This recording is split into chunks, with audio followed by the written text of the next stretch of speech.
Wait. Yes. Oh, he said he's sorry you can't come on, so Oh, he just sent me a thing. I Okay. don't know if we are muted. Um,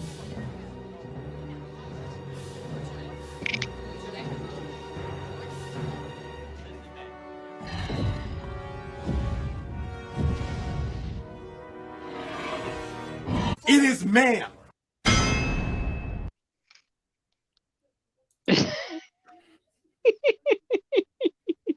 Oh, it yes, is good ma'am. to be back. I love that every single time. That is our thing. Every single time when we do it, we're like giggling like little schoolgirls every time we hear that shit. Hey, what's up, man? Hey, what's up, brother? Oh, okay. So everything is on fire, and at this point, you cannot even say it is fine. You are kind of just digging, just Yeah. seeing whatever happens. There's nothing left to do. So, Marvel, talking about that, Mm-hmm. man, I saw Loki. What did Oh, I did you saw see? Did you Loki? see that end part? Okay, Oh, I will God. say this, and I've said this Mhm, constantly. It was it was good. They set up the multiverse. That was the thing they set up for the multiverse mhm. because they're going to try to get the Yeah, but the this is the everything. thing. Yeah, They destroyed the multiverse. yeah, they In the did. end, yeah, in the end, nothing ever happened. The timeline You just know, resetted I to a know. new version of a single timeline. Yeah, get this. Think about that. This is how they're, and this is I've said this, Mhm. and I was going back and I was thinking of everything. What if it was a time? The whole MCU was a time loop. In the Yeah, part I where can we see got that. up to Endgame, was a whole Yep. complete time loop, and that's the reason why Doctor Strange, when he was in Endgame or whatever the fuck the other one before that, he's like, I've seen all these realities and shit. Mhm. Okay, and he goes, I've only seen one that we actually win in. So, you know what I'm saying? Mhm. And I was thinking about that. I was like, oh, what if that was hmm. So No, that actually breaks canon. That's the yeah. point. Loki breaks canon. Loki Yeah, it tells you does. that there's no such a thing like 14 million realities. There's Mm-hmm. one reality, and they are going through it, and that's that. Yeah, no. Game over. Yeah. And that's the But shit. but It then at doesn't the work. end you see all the branches and all the I wanted to know, did you see the four in the background in the when it you got it you had it was really quick, but in the circle, they had a circle and it was at one port where they were teasing the fan. They've been doing this. They've been and we all know the Fantastic Four is going to be disastrous, Mhm. right? It's not going to be the Fantastic Oh, Four. It's going to be the Loki actually told us what they are doing with Fantastic Four. Reed yeah. Richards is going to be black. Yeah. Well, no, that's a descendant of him. Exactly. So So I'm thinking basically, they are I'm already thinking I'm thinking Sue and Reed are both going to be black. So no, they are not going to repeat the fan four stick, and there they got actually Johnny Storm as a black guy, and he was the mm-hmm. proper son. Then Sue was adopted, if I remember correctly. Yeah, I hated Fan Four Stick. Yeah, It it was was a bad. terrible, It terrible was move. god awful. But And that's the point. They have already done the Storm family as black. mm-hmm. So they will try to do something impressive and innovative. Oh, you And mean knowing them, and Brave and Stunning too? yep. So knowing Yeah. them, since it's just 1 century that happens between now and when Kang the Conqueror is born, well, Mm-hmm. you have at best 2 times somebody fucking, somebody getting pregnant. I know, right? Yeah. So in that line of 2 generations, you actually need to have somebody that is black. I bet you they are going to do Reed Richards as black. They have I know, but they have the perfect Reed Richards and Sue Storm already wanting, begging to be Sue Storm, Reed Richards, Mhm. but they're probably not going to do it. No, they won't, and that's the Yeah. point. At this moment, Marvel is just doing whatever they can just to fuck it. This is what frustrates me about the MCU. Well, it's not. It's the MCU now, not the MCU. But there are people that would be perfect for the characters that are coming out that are begging, can you please let me in Marvel? I want to do this character some And justice. they won't. And they're like, nope. By the way, hello, Brett. We have Brett Cohen here. Okay. Okay. There's a lot of issues now with the Yeah. MCU, and to be honest, Loki was not even the worst part of these last 10 days.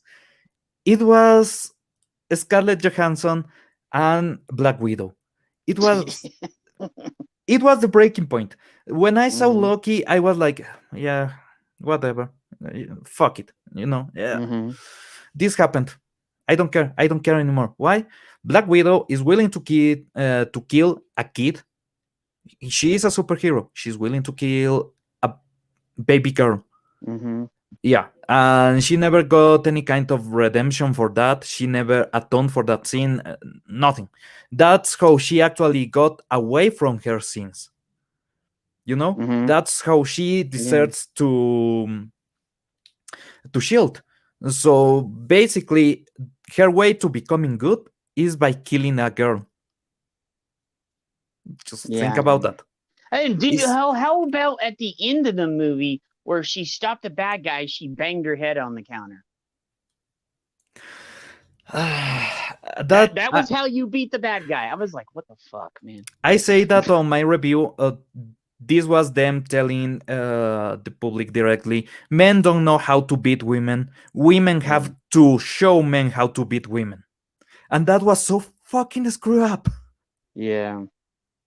I don't know in what twist. This is the kind of mind that will do Wonder Woman 84 and have Wonder Woman raping a guy. They don't understand morality. They don't understand decency. They don't understand anything. They don't care. They don't give a shit. Yeah, no. It was frustrating to say the least. Really? Man, she was flying. At the end, she was flying.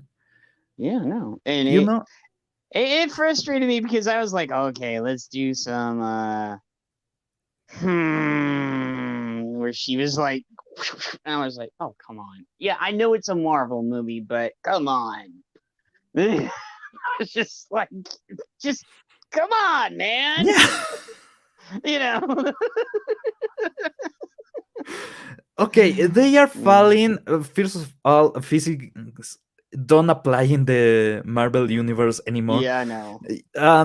We have seen some really stupid things like Iron Man, the first suit that Tony Stark made, falling from the sky without any kind of speed reduction or anything, hitting the ground, and Tony is fine. He just fell into the sand and nothing broken.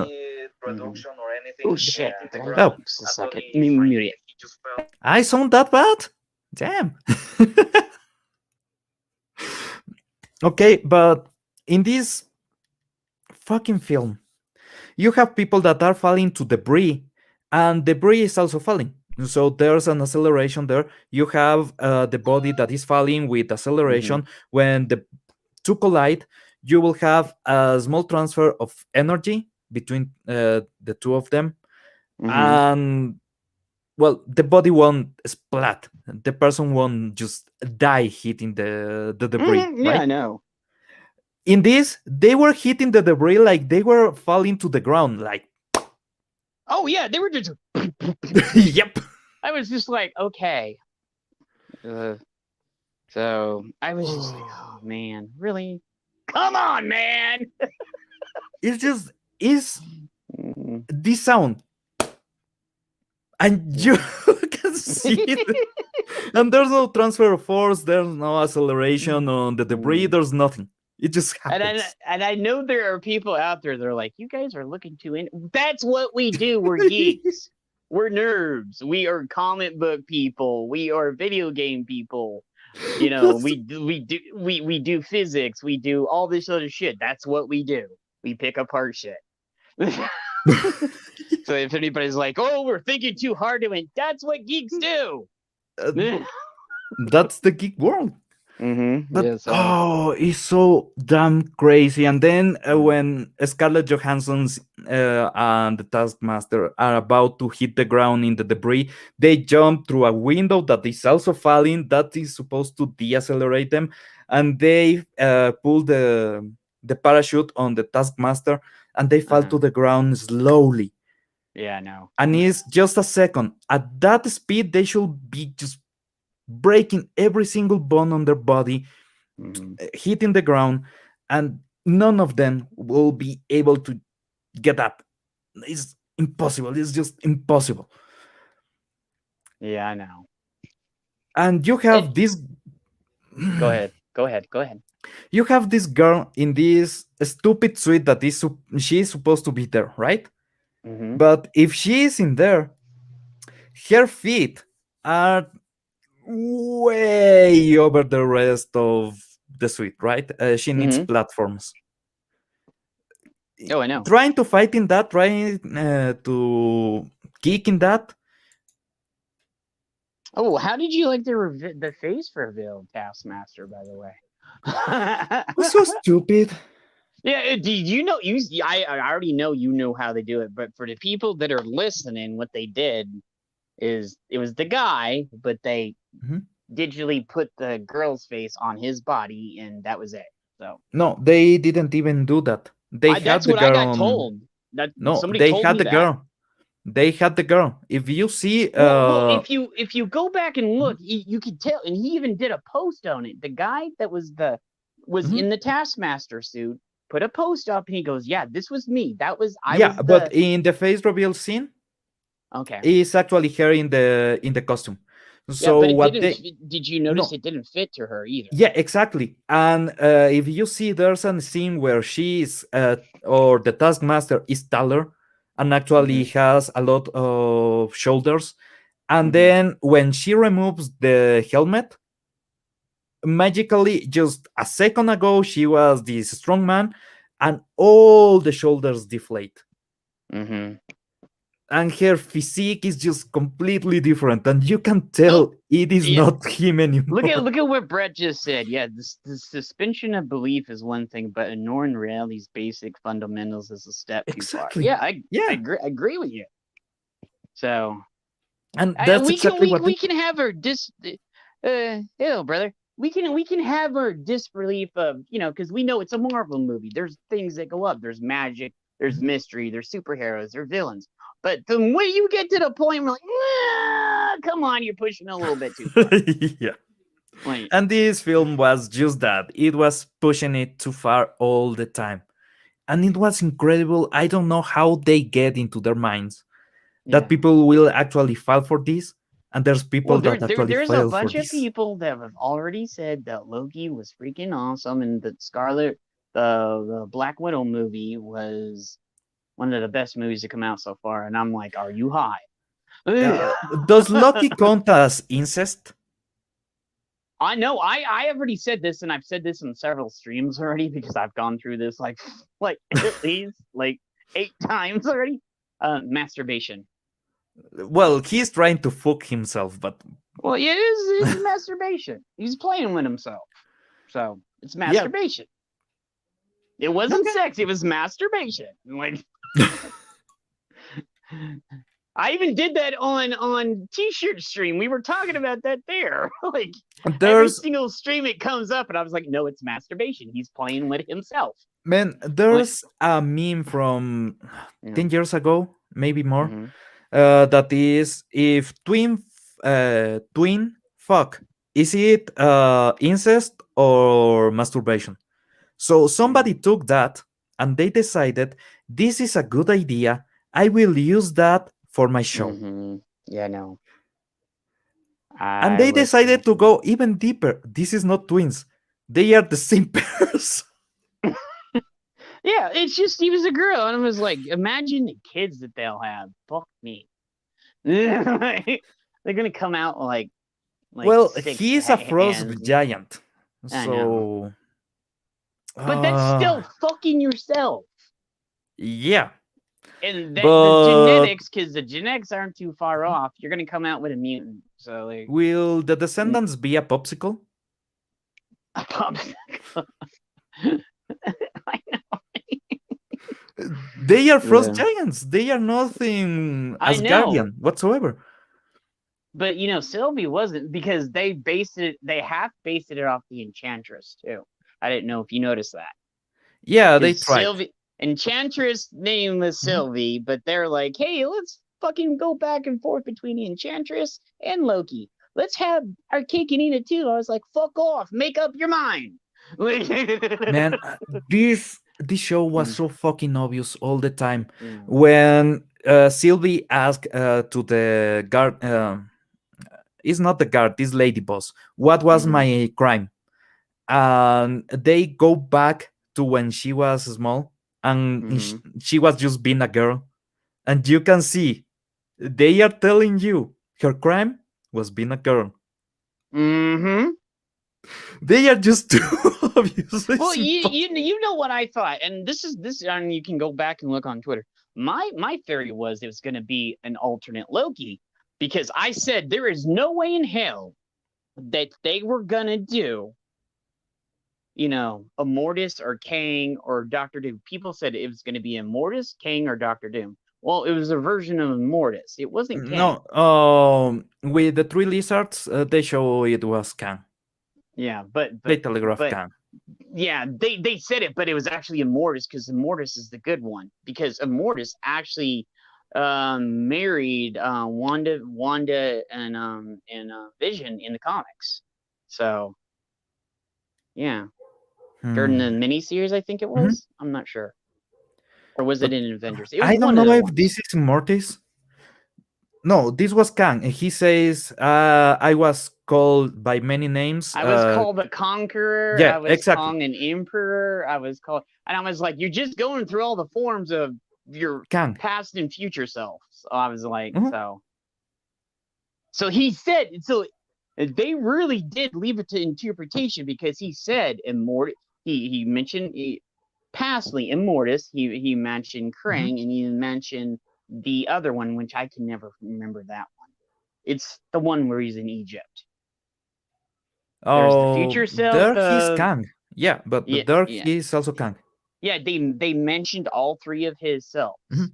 And okay, here's the thing that got me, that I laughed my ass off. The war that they kept hyping up throughout the whole series, it was just him fighting his alternate selves. It was Krang, Immortus, or whatever the fuck you want to call him, that Marvel wants to call him, fighting himself in every reality. That's all it was. It was no big universe. It was just him fighting all his alternates.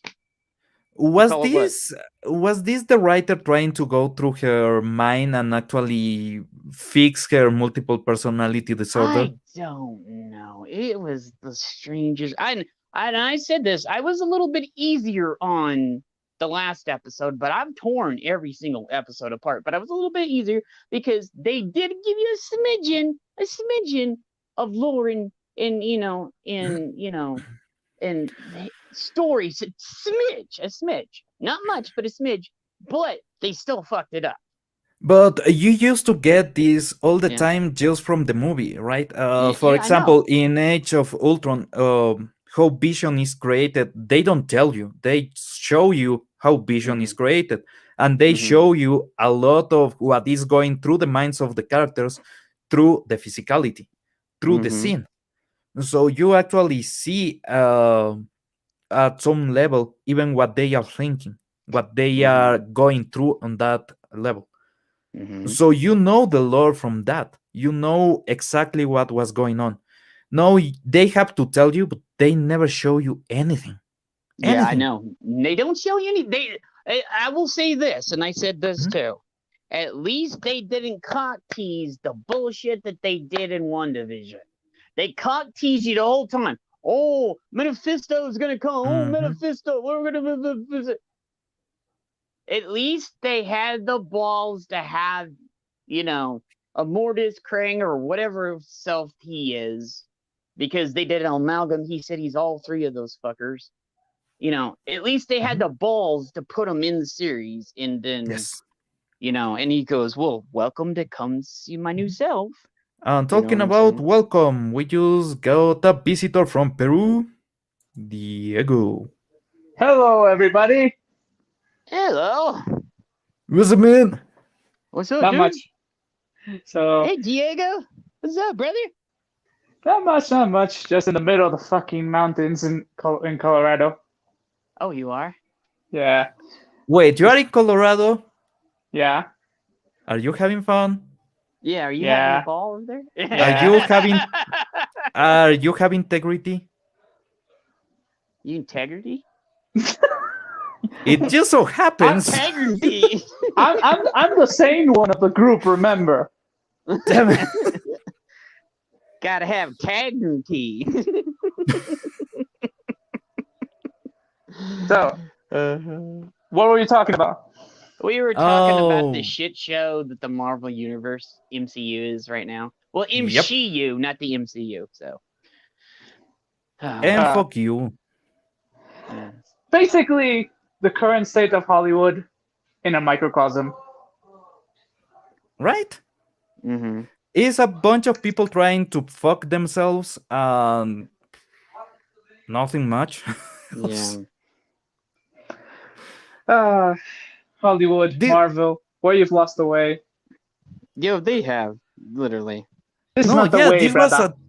this was a really good representation of Hollywood. People so egotistical that they are trying to bang themselves. Yeah, dude, literally. Diego, I said this. It was masturbation. People are like, oh, they're gonna. It was masturbation. He was playing with himself. So I was just like, they're playing with himself. Yeah, that's all it was. It was just fucking playing with himself. Yeah. Somehow Loki is more pathetic than the 12-year-olds that spend their life in OnlyFans trying to see a foot. Oh my god, I know. It's like these desperate ass motherfuckers that go on OnlyFans when you can find that shit anywhere on the internet. Yeah, but Loki didn't even went to the internet for porn. He went to himself. I know. Oh, he's like, well, she's got a. She looks like me. I would fuck. It remind me of the Silence of the Lambs. Yes. You fuck me, I'd fuck me. But at least Buffalo Ted made it interesting. With psychosis and the murders and the whole dialogue of it puts the lotion on or it gets the hose. I know, right? So at least we had that nuance in Silence of the Lambs. In Loki, it's more like I am just following what science has proven that genetically speaking, we're going to go with what's similar to us. Yep. Yeah. And he literally then. went with what's similar to him. Yeah. Then the small dog was Morbius. Yeah. Oh, Mobius, not Morbius. Mobius, I would yeah. like Morbius here. We needed that vampire. We needed something else. He Anything. just went Morbius turned into Mobius. Yeah. All I know is somehow, somewhere, in the next season, there's going to be a morbidly obese character that will be about body positivity. And then he'll want to fuck himself again. So he's like, oh, Yeah. He's like, I got nipples the size of sausages. I want to fuck me. There's so much for me to love about me. God damn it. It's like, this is what I don't get, okay? Mm-hmm. It's like, they have an interesting character. There's a mythos that allows for Loki to, be a woman if they wanted to, right? Mm-hmm. And instead of making something interesting, like Loki and male Loki and female Loki act like siblings, trying to one up each other and try to, outshine each That's other. what I thought they should have done too. Yes, like instead of that, they did something so basic, so simple, so primeval, and it's like it's Loki, the trickster god. Of course, he will try to trick himself. Mhm. They will try to up each other every step Yeah. of the way. He would Yeah, finger bang himself if he could get something out of it. Let's be honest. So Yeah, it's like Jesus Christ. I mean, you had the potential. It's like WandaVision. At the beginning, when WandaVision started with the whole, old-timey shows, it was like, okay, Mhm. there's potential here. It's and building up to Yes. something. Yeah, And when Agatha came, it's everybody like, said, yeah, everybody said those 3 episodes were awesome. They were Yeah. good, but they weren't great. They were good, but they weren't great. Yeah. but like when Agatha came, it's like, okay, they're setting it up exactly like House of M, and I was like excited, Yeah. Mhm. Oh, And then they Mephisto, screw us too, over. Yeah. Yep. Agatha Yeah. was not supposed to be even at the villain of the story. It was supposed to be Wanda. Wanda was the one that was supposed to see herself as the villain.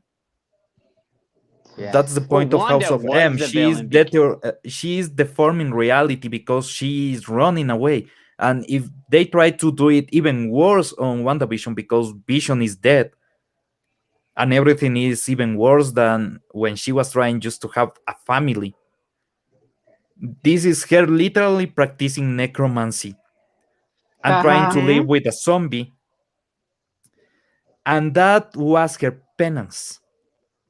And instead of doing that and going all the way, they decided to scale it back, try to make her sympathetic. She is torturing a whole city, a whole town.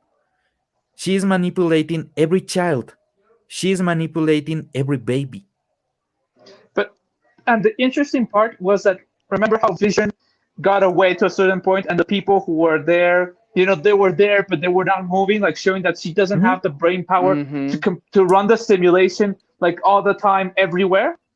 And it's Mhm. like this is an interesting aspect, showing like she has a limit to her powers right now, which would have if they had explored that more. So the moment where she becomes the Scarlet Witch, right? Mhm. Would have been Yeah. so much better because it's showing like it's basically a moment where it could have been she's like she herself is limiting her own power, and that's why she's not manipulating all the people all the time to have a certain routine. Mhm. And then when she becomes that, it's the moment where she breaks through and she understands how much power she has, and now the simulation can continue and could run and not fuck up the world. True, But- brother. True. But they lost it there, and it's like it was small things. They could change small things, and it could have made it 1,000 times better. Oh, I agree with you. Yeah. WandaVision was so much worse than Loki, by the way. I know Loki is bad, but WandaVision is so much worse because WandaVision actually had something really good to do. Exactly. That's what I was saying. It had the true potential, and it had set it up. It's not like, it's not like Loki, where Loki, it advanced itself on this idea from the beginning, so it's not the best, Mhm. right? Mhm. But WandaVision had set up a potential, to grow, to crescendo, and then have this climax in the last 2 episodes to, tie it up completely. Yes. Okay, if they didn't want to do House of M, okay, but at least they made, they could have tied it up so Wanda had this breakthrough moment of understanding herself, her powers, what it means to be the Scarlet Witch, like those kinds of questions, And also, what I'm pissed off is the moment when Vision's spirit and Vision's body fuse together, Mhm. and you don't have. He just runs away. Basically, you don't have this like any real true moment, right? You Yeah, so don't there's even. a white there's a white Vision out there still that Yeah. Yes. is unaccounted for. So That's what I'm saying. it It's has like all there's- the memories. So But I mean, that's what I'm saying. It's basically a weird ass Vision, but we don't have any substantiation of what they're gonna do with him afterwards because he's just ran away. He had his moment of union, and then I run away. It's even weirder because technically he is not even the real Vision. no. He Well, doesn't have the neither Mind one Stone of- anymore. Neither one of them were the real Vision. So Nope. And that was what the, let's call it, spiritual Vision said to the other. Neither is the real one. Yes. And that's why they So- have that moment of fusing together to try to be the approximation to the original. But if they try to do again something romantic between Wanda and Vision, this will be she finding another guy that kinda looks like him, but is not really him. And before that, she was with her mind version of him. Basically, all these people have troubles having sex with other people. Look. As a person who has had personal loss, in the case of when my father passed away, Mhm. I can understand Wanda's like mentality and that aspect. Okay, trying to bring back the dead, right? There's there was potential for an explanation to maybe break her mind or get her have a catharsis, and have character development with that. But they took it away the moment they decided to have White Vision pop up. Yep, that's the moment when her vision becomes a mind-generated dildo.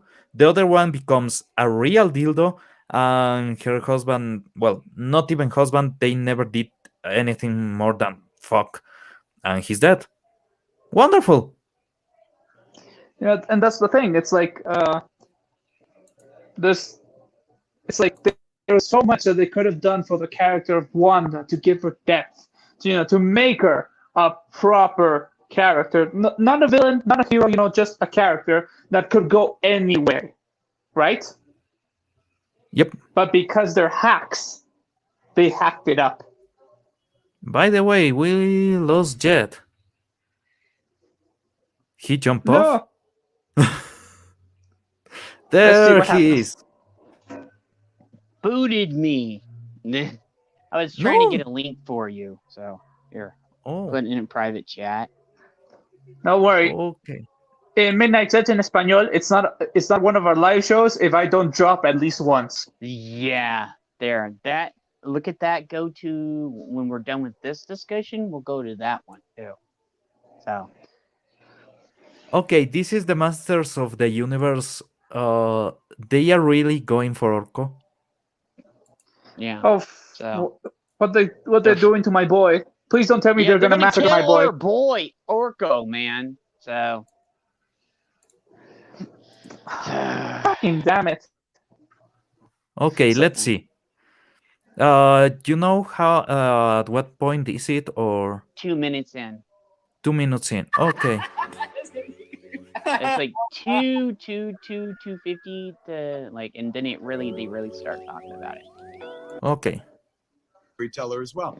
So we knew that was going to be baked into it, and we kind of shaped in there. And I was hoping, I knew we'd nail it for old fans. Yeah. We were just always hoping that like new fans would be like, oh, and so far that seems to be the case. Absolutely. Listen, I didn't realize this until I was watching the show last night.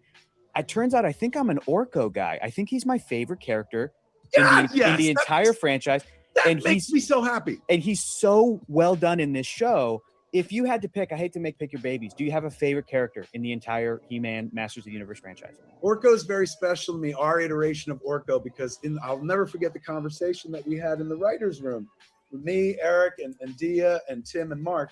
We were going through the show and going like, look, Orko, it's not even 50-50. It's like 75-25. 75% of people just did not like the character and like, oh, he ruined the show for me and shit like that. Fuck So we were you. like, all right, let's Listen to this. change that. How Listen. do you make Orko the most beloved character? And so we introduced this kind of broken, sadder, wiser version of Orko Oh, who for still fuck's has sake. this Listen. youthful voice and childlike enthusiasm for adventure. And like he's got this moment where even if you hated Orko your whole life, when he has that moment where he's talking about like, please let me come along with you. I won't mess up this time. Like he sounds like a 5-year-old who just wants to be involved in stuff. So Yeah. we wanted to make the audience fall in love with Orko because we knew what we wanted to do with Orko at the end of episode 4. Have him be the hero. Have him make a very Okay. The ultimate, What the you missed it. The ultimate, he said ultimate sacrifice. You No, meant no, you no, cut no, it no, no, off. no, no, no. By the way, Diego, if you have to jump off, Yeah, I will jump up and come back. Just calling me to eat with them, and then once I finish, I come back in. okay, Okay, okay. brother. Okay. See you ya. soon. So see you soon. Yep. Where do I yeah. begin? Orko is not this kind of. Yeah. For fuck's They're- sake. they- yeah, This is the thing about Orko. In the animation, in the Filmation series, we never saw him complete. Why? Because he's a hell of a wizard, but he's bounded. The only time we ever saw him complete is when he went back to Trala, and then Yep. he got all his powers back. The minute that he came back to No, Eternia, he has his lost it. powers all the time. He's Yeah, but- avoiding using his powers. That's the thing. But he has held in battle against Skeletor. He has held in battle against Hordak. He has held in battle against Evelyn. But this is the thing. He is not supposed to show his power. Okay? In this dimension, Well, he's not. they even said it, and he even said it in Yes. the cartoon because I remember it. He goes, "Well, my magic doesn't work right here." Exactly. I- Hi, Lord Todd. What's up, man? Hey, Ah, Lord Thoth, what's up, brother? There's So, a whole comic about him actually showing his real power on Eternia because Yeah. he actually can use his full power, but he chooses not to unless he is in a desperate situation and nobody else is around. mm. So he is even more secretive than He-Man. Well, I'm right? talking about the Filmation show, though. So, in the show, he never Yes. did really. He did, Mhm. but didn't. Yeah, there's the original guy from the toy series that was Mhm. actually doing a lot of the story was talking about on YouTube. He has a channel. He has a whole channel, and he basically tells the story of the characters completely. Mhm. And he says that it was in the third season that they never had planned to Yeah. have Orko being full Orko, Yeah. but Do they you got know out of funding. Schreimer's And Lou Schreimer, you know his favorite character was Orko, right? yes, Out of the whole series. Yeah. So and Hal Sutherland was quite fond of Orko too. He actually spent a lot of time on his animation. yeah. So So yeah, they're gonna it's do our boy Orko dirty, man. I'm telling you. okay. Let's keep hearing. Heroic Yeah. sacrifice. Yeah. So it was kind Go of back a little insidious bit where so we you were can like, hear that. here's this character nobody likes. Do with Orko at the end of episode 4. Have him be the hero. Have him make a very heroic sacrifice. Yeah. So it was kind of insidious where we were like, here's this character nobody likes. Let's make everybody love him, and He's dying. Yeah, then watch them get angry when the character they've always hated is taken from them. They're like, but I like that guy now. Doesn't Okay. that sound like somebody else we know with Star Trek and everything else? Fuck you. They are killing Orko. And then like doesn't that sound like somebody that runs Star Wars and somebody that runs all the other things that By- we do? He's literally turned into these assholes. Man, by the way, in the continuation of the story on the comics, there is a continuation. Orko is alive. Yeah. Orko is there. So what the fuck? No, really, what the fuck? When Hero, the son of He-Man and Tila, is fighting, is not Skeletor. The son of Skeletor and Evelyn. Do you Skeleton? Yeah. Something like that. This is a really stupid name. It's a Yeah. really, really stupid name.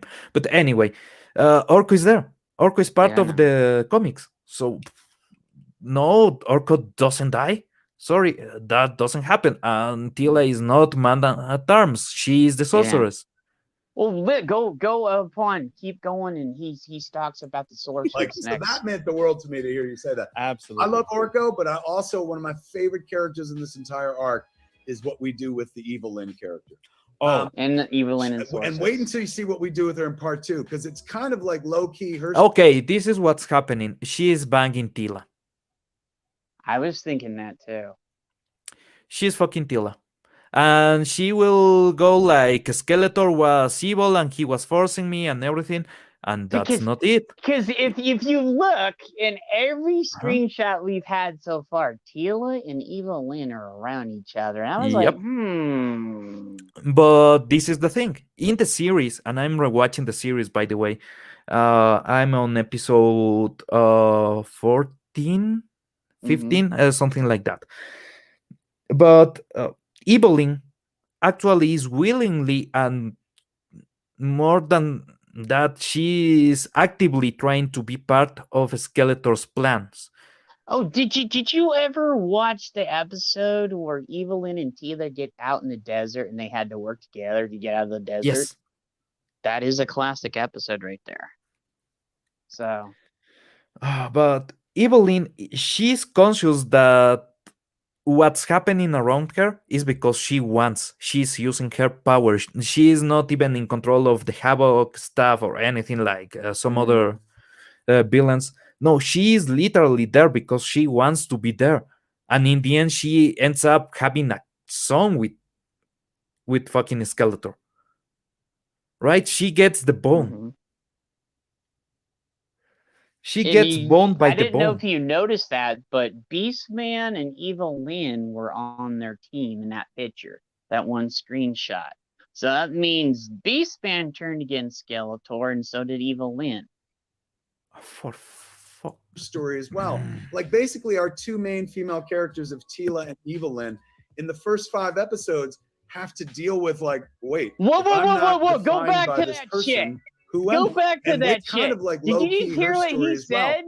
Yeah, I want to hear it The again. two main characters in the first 5 episodes are Evelyn and... Oh my god! Hear it. Basically our two main female characters of Tila and Evelyn in the first 5 episodes have to deal with like, wait, if I'm not defined by this person, who am I? Yep. And have to redefine themselves. And Hi, Sax. Hey, Sax, we're going over the video that I found. This Sax. guy needs to go and ask Clownfish TV for forgiveness. He needs to kiss the fucking ass of Neon. Fucking hell. He has been trying to get Neon and Geeky Sparkles canceled all this time because Oh, the dude, he's fucking been asshole. trying to do it for about a year or two, man. Ever since we found out about Revelation. Like, and then and I'm seeing this, he punches down. Like, dude, you Yep. don't, like, that punching down is like like, you don't punch down somebody that's, like, oh, you know what I'm saying? I So, completely did you get just see with, We What have Lord 2 Fox- main characters, 2 Yeah, main female characters. Yeah. We have Evelyn and we have Tila, and they are going to Caesar and do empanada mashup. Fucking Yeah, hell. they're gonna fucking scissor it.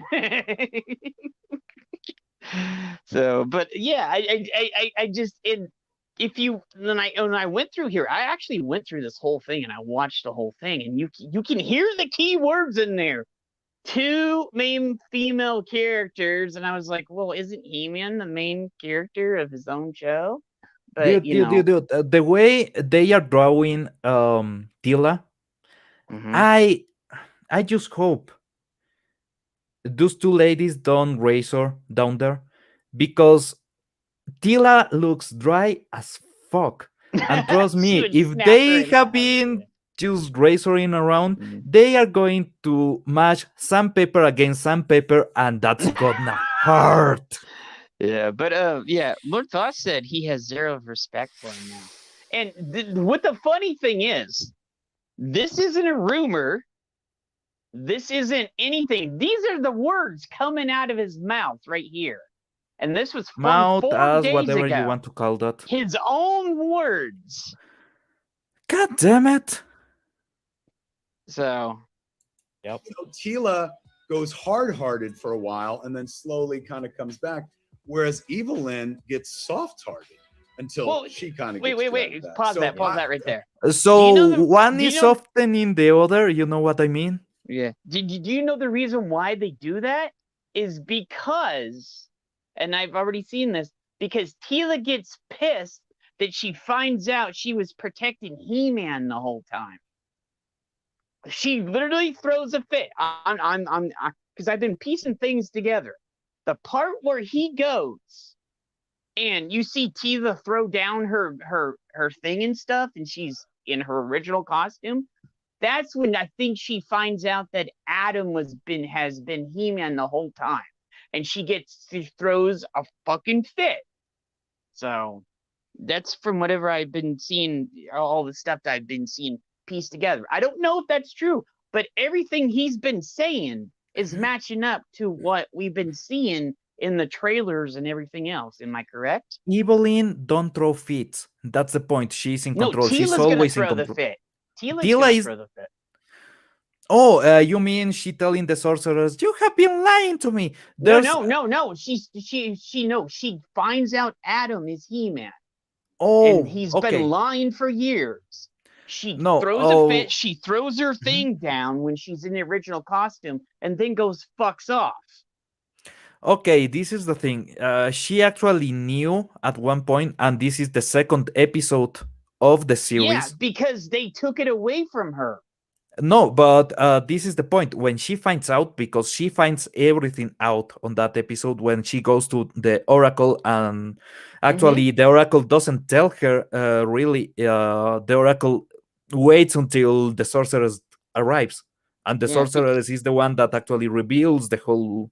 Yeah, because she's the sorcerer's daughter, and Yeah. Duncan actually was taking care of her. Yeah, the whole time. and she is told everything. She is told Mm. everything, and what she says is, "Oh, I understand now." Yeah. And she's happy about that. And when the sorceress told her that she is erasing her mind, she goes, Mhm. "I will miss you." Basically, she is a good person. She is a really good person from the bottom of her heart, and she is the captain of the Royal Guard. Mhm. She is the strongest warrior. So she is not even cruel. She is not the kind of woman that will throw a fit. Yeah, they're tough. Yeah, throw. I had all the He-Man toys, man. So I understand. So I want to buy the new. It's supposed to be the same mold, right? The same. So I want to get them before they try to destroy the molds. Yeah. exactly try to go to the new He-Man and abandon the old one, because I want to have them. When I was a kid, I saw the commercial on TV so many times, Mhm. but I didn't have the money to buy them. Toys from the United States here in Ecuador will cost 3-4 times more than it will on Mhm. the United States. So it was actually kind of crazy trying to get one He-Man. Yeah. So it's just, if you go in further, it's just all the things he says. Let's hear him. Yeah, go ahead. Motherfucker, he needs to beg Geeky Sparkles for forgiveness. He needs to kiss her ass, kiss her feet, and if she wants to kick him in the fucking teeth, he needs to open up the mouth. He would just cry more. So Motherfucker, he has been trying to cancel Dude, you know they have been going for her kids. yeah, no. Yeah, so fuck you. LT, I'm good, brother. How you, brother? Let's So, hear him. yeah. Her storyline. I remember Ted, our boss, Ted Biaselli at Netflix. He was like, "I love Evil Lynn. Make sure you handle her right." And I was like, "Who the loves Evil Lynn? Of all the characters you got, why Evil Lynn?" And by the end of this series, I was like, "I love her too." Like we did some great things with her. Look at my toys. Oh my gosh, you got the whole set right there. I That got is the whole set, awesome. man. When are yours I- coming? I know I need to make some space because I watched the show last night. I loved it. It blew me away. It really exceeded my expectations. Isn't it so good? I We're cannot wait we're all for so everybody. jazzed about it. I cannot wait for everybody to watch. So jazzed about it. Whatever, dude. It's out. The show is fucking out. No, it's next week. I did know him at one time. He hasn't talked to me for years. So, Okay. and I think that's ever since his heart attack, he just hasn't been the same person. But actually, before then, he started to change. I can tell. Okay. So, Huh. but yeah. Fucking hell. So, Watch it. It's going to be great. Chris, my first question is for you. Can you describe the moment where you learned that your arch nemesis would be Mark Hamill? There was a bit of I pooped my pants. Thank you. That's the sound clip I was looking for. Okay, great. Sarah, Tila. I did not pee in my pants. No, you're a professional, Sarah. That's right. What was the moment like when you found out Chris was going to be on his job? Okay. First of all, these guys are bad as fuck. yeah. Basically, they are denigrating themselves in front of women, and they are doing it in a way that there's no joke of redemption. When you are doing self-deprecating jokes, you normally have a grace joke where you actually elevate yourself, so you contrarrest the effect, because normally you will leave an impression that you hate yourself. So in comedy, you balance it out some way by deprecating someone else or by elevating you in some other way. For example, you can do a lot of jokes about how your dick is small, but in the Yeah. end, you do a joke about how your balls are huge, right? So you do something just to make it funnier, and in the same way, convey that you are just joking. That I want to bring up what Zach said. He's like, he changed to 10, drifted away what made him famous. Yeah, he drifted away from the fans and everything, man. He Yeah. still says he's the same person, but for some people that actually knew him back in 1996 after Mallrats came out and everything else, I see the change, dude. I'm just saying, he's not the same person he used to be. And I hate to say that, because I'm going to say this. Kevin was awesome. He would crack jokes. He would do all this stuff, but then I think things got to him, man. And, I used to talk to him every now and then, and just, now I don't have any contact with him in years, and I've tried to get a hold of him, but, just doesn't want to have anything to do with me. if you ever get in contact with him, tell him to suck a cock. He's not going to ever want to talk to me because I'm a YouTuber now. I think that's the reason why. I thought you were YouTubers- going for he won't ever want to suck a cock, but maybe. Yeah, I think that's the reason why, because I've asked some of the other guys to come on my channel and like do some fun stuff. Nope. So I don't think, because YouTubers are toxic and we lie about things and we do all this stuff when actually YouTubers like you and Gary and Tom and everybody else that has a channel actually comes out and speaks the truth that everybody else is afraid to say. Hashtag Clownfish TV was right. Clownfish, Gary, Az, Tom, Jeremy. Do I need to go on? Like everybody that we basically know. And Sax, again, good point. Clearly, he is not that guy. He was edgy and took his chances. Man, that's the point. He was not the perfect edgelord. Someone really edgy will be in the vein of Tim Minchin, really taking advantage of being edgy. Or someone like It's a Gundam, right? He actually knows that he's been edgy and he tries to be edgier. Yeah, Gundam is a badass, and I love him. He's a good dude. I would love to have Gundam on our show one time, or just chill with him for a bit on the stream. And Sax, no, Mark Hamill is not an Gnarl, so he cannot play Skeletor. Sorry, Yeah. Mark Hamill. And actually, Skeletor is part demon now because he Yeah. got a demon from Kordak. So Mark Hamill is not half demon. He cannot play Skeletor. Well, they're not. See, here's the thing. They and I want to see this act. They're trying to go. They're trying to do. They're doing two separate things. And then I noticed that they didn't say a damn word about He-Man 2002 that was better. That that actually paid respect to everybody. Yeah, they had some new styles and everything, and Tila had Okay, an okay. updo.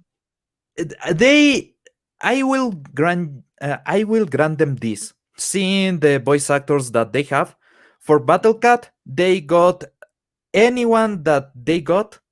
If it's like this, they got it right. For Battle Cat, they got a pussy. So yeah, Zex it is. In 2002, they actually made it good, and it ended, and Hordak was coming. Like they ended it on Hordak was gonna come, and the series ended because it was 2 seasons, and I was Damn. fucking hyped, and Hordak was coming, and they're like, "Oh, we're canceling it." I'm like, "What? You're gonna cancel on the one of the no?" So Okay, let's hear Go it ahead, a go bit ahead. more. I said, who's Chris? Exactly. Exactly. Oh my gosh. Exactly. Totally kidding. That's a joke. I would No, never, that's a joke Hector, from there's earlier. your I would never soundbite. say that. Publish Yep. it. Boom! It's going up on Nerdist. My question for you, Sarah, is Tila. This version of Tila is such a fantastic character. She's really the heart of the show. And in a way, it feels like she's kind of, as a character, stepping into the spotlight after all of these years. How might this version of Tila surprise longtime fans? Well, I think it'll surprise them entirely because I don't think they're expecting her to be the centerpiece and sort of the moral compass and emotion of the show, because you hear He-Man and you automatically think of, or you hear Masters of the He-Man and Skeletor. And while Tila was in every episode, she didn't make an impression in that way. And that was really Are you important to them high? to sort of tell that. Okay, Didn't make an impression. no. She is not the moral compass of the series. Have you ever seen the series? At the end, the characters tell you as No, but Tila was an integral part of the show. Of the yeah, original, they tell you the the message 80s. of the story, right? Yeah, They there's only tell 3 you people. don't go with the There's- strangers, or don't try Yeah. this, or don't hurt Yeah. animals, or anything. And normally you will see Tila around a lot of those points because she is basically the good guy, Yeah, right? but she He-Man was always there though too. He-Man She was is always there. is a godly warrior. He is invincible. Tila is a warrior, and she is the captain of the Royal Guard for a reason, because she is a damn good warrior, right? Yeah, she was. But she cannot get to the point where He-Man is because He-Man has the sword. He-Man has the power of He, so he is God tier. Mhm. And even when Skeletor tries to make a medallion to actually get to the power to him of He-Man, He-Man can beat him in a punch. That's the point. Yeah. He-Man is basically invincible once he decides to actually fight. Tila, she's not. She's immortal. But she is doing the right stuff, even though she is mortal and she is fighting alongside a god. So her morality is even stronger than Well, He-Man's. a lot of his punches when he was in the show, he pulled Yep. his punches Yep. on a lot of stuff. Except for when Skeletor pissed him off. He's going, Skeletor, I told you. And then he toss him up in the air or some shit, But he's never okay, other than a couple of times when they actually take him as Prince Adam and they take the sword away in one way or another. He's Mhm. never in real danger. He is No, never yeah. in a situation where he will die, or no, he will fight and he will win. But That's here's the the joke thing. of the series. Yeah, but here's the thing. As a kid, because I was a kid, I saw all these when they first run, and when I was a kid, okay, in the 80s, because it was like they had like He-Man, they had Thundercats, and I think some others. There's a bunch of stuff on. So I remember I would sometimes, and they had GI Joe too, and Mhm. other stuff. I sometimes I was like, okay, how's He-Man gonna get out? It's kind of like this. The He-Man shows were like the serials of like when they had the Superman serials and the Uh-huh. Batman serials and stuff in the movie theaters, and you're like, what will they do? So when they would go to the break, they leave it on the cliffhanger, and you're like, okay, how are they gonna get out of this? But as a And kid, you weren't thinking you- about it. You're just like, it's cool. But now yeah, as you're an every adult, single you're like, episode, Skeletor goes, "No, I will defeat He-Man." I'll get you, He-Man. I'll have my day. So. Yeah, because he knows he cannot win. And Yeah. that's part of the joke. It's kind of like One Yeah. Punch Man. When Saitama gets into the picture, he's winning. And that's the point. He is the hero that appears in the last moment to win the battle. Mhm. Meanwhile, the other heroes, the mortal heroes, are actually in the fight, are actually sacrificing themselves. And that's the point of the story. You have a Mhm. redemptor that comes from the sky to save you, but you need to do the moral thing. You need to keep in the right path. It's a Christian message. And the whole Mhm. series is a Christian message as a whole. Because the two guys that made the series and the daughter of one of the guys were Christians. And we're doing this as a moral compass for kids. That's the whole series. That's why you have an ending in every single episode with them facing the camera and telling you the message. Yeah, the Telling G.I. you Joe the did moral. that too. G.I. Joe did that too. So. Yeah, And because it's about being a hero. It's they about were you can be trying a to hero teach too. you how to be a better person, not be a scumbag. Like, oh, you Yeah. can't do that.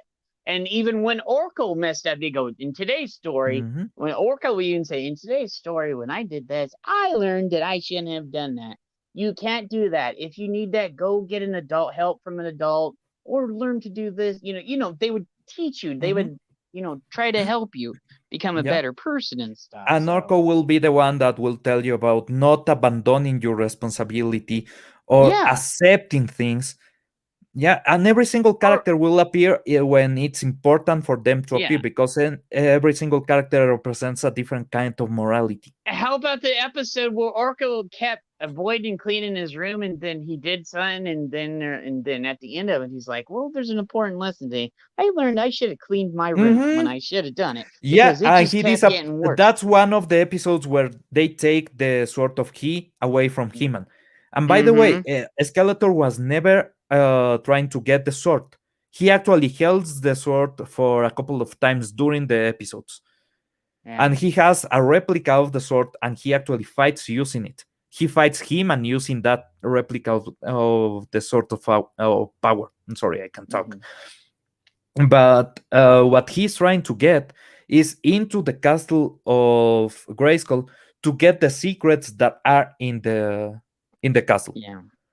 So that's another misconception that a lot of did you see they split the power sword into two halves like they Yep, had at the action and figures? that's the point. They are making it as the sword is the real important thing here, and it is not. The castle of Grayskull and the secrets inside of it, that is the important part of the story. Yeah. The sword is meaningless. The sword is the way that He-Man transform, but they can actually channel He-Man through other means. And they have stated that in the series. But when Orko disappeared the sword, what he basically did is go through time to get the sword back, because the sword cannot even be destroyed, cannot even disappear. Yep. And now they are splitting the sword. Okay, we'll have two He-Man, one Tila, another Adam, or will Adam be fully depowered? And if he is fully depowered, well, this is not the Tila that is moral, and she can be a real warrior, so fuck it. Just fuck it. God damn it. I know, brother. Keep on going. Other side of the story about what happens when you're part of the world, but you're not the center of that world. And how does that affect you? And how you feel about yourself and your surroundings. I just can't wait for everybody to watch this show. I love Tila. It's how I we love- feel. I loved her friendship with Andra. Tiffany, this is amazing. This is the first time this character is appearing in animated form, which is awesome. She was originally in the Masters of the Universe comics. Tell us about this character and tell us about Wait, her wait, wait, relation- wait. They are acknowledging the comics. Yeah, I know. They know about the comics, but they are going against the comics. I know. I've already. I'm like. I've been like that, dude. So- Fucking assholes. with Tila. And How they do won't meet? even acknowledge the So 2002 yeah, one. So, you get a glimpse of her in the comics, like you said, but this character is really just name only homage kind of to that character. And we meet Oh, her at a fuck point you. where, you know, only Tila an and her kind of homage. just this best friend duo that are running around Eternia looking for old relics. And it kind of, to me, has a vibe of Frodo and Sam from Lord of the Rings and a little bit of like Indiana Jones, because they, of course, get into trouble and, you know, are looking for crazy things in crazy places. Lady, if you want to talk about a feminine Indiana Jones, you actually have one. It's called Lara Croft. You say it's like Lara Croft. Fucking hell. If you are so much a feminist, use a fucking female icon. Sorry. Fuck you. Go ahead. Go ahead, brother. No, really, they are trying to convey this is the female Indiana Jones. Well, everybody knows about Lara Croft. Everybody knows. They That's the don't point. want a strong, sexy woman to be. They want some, you know.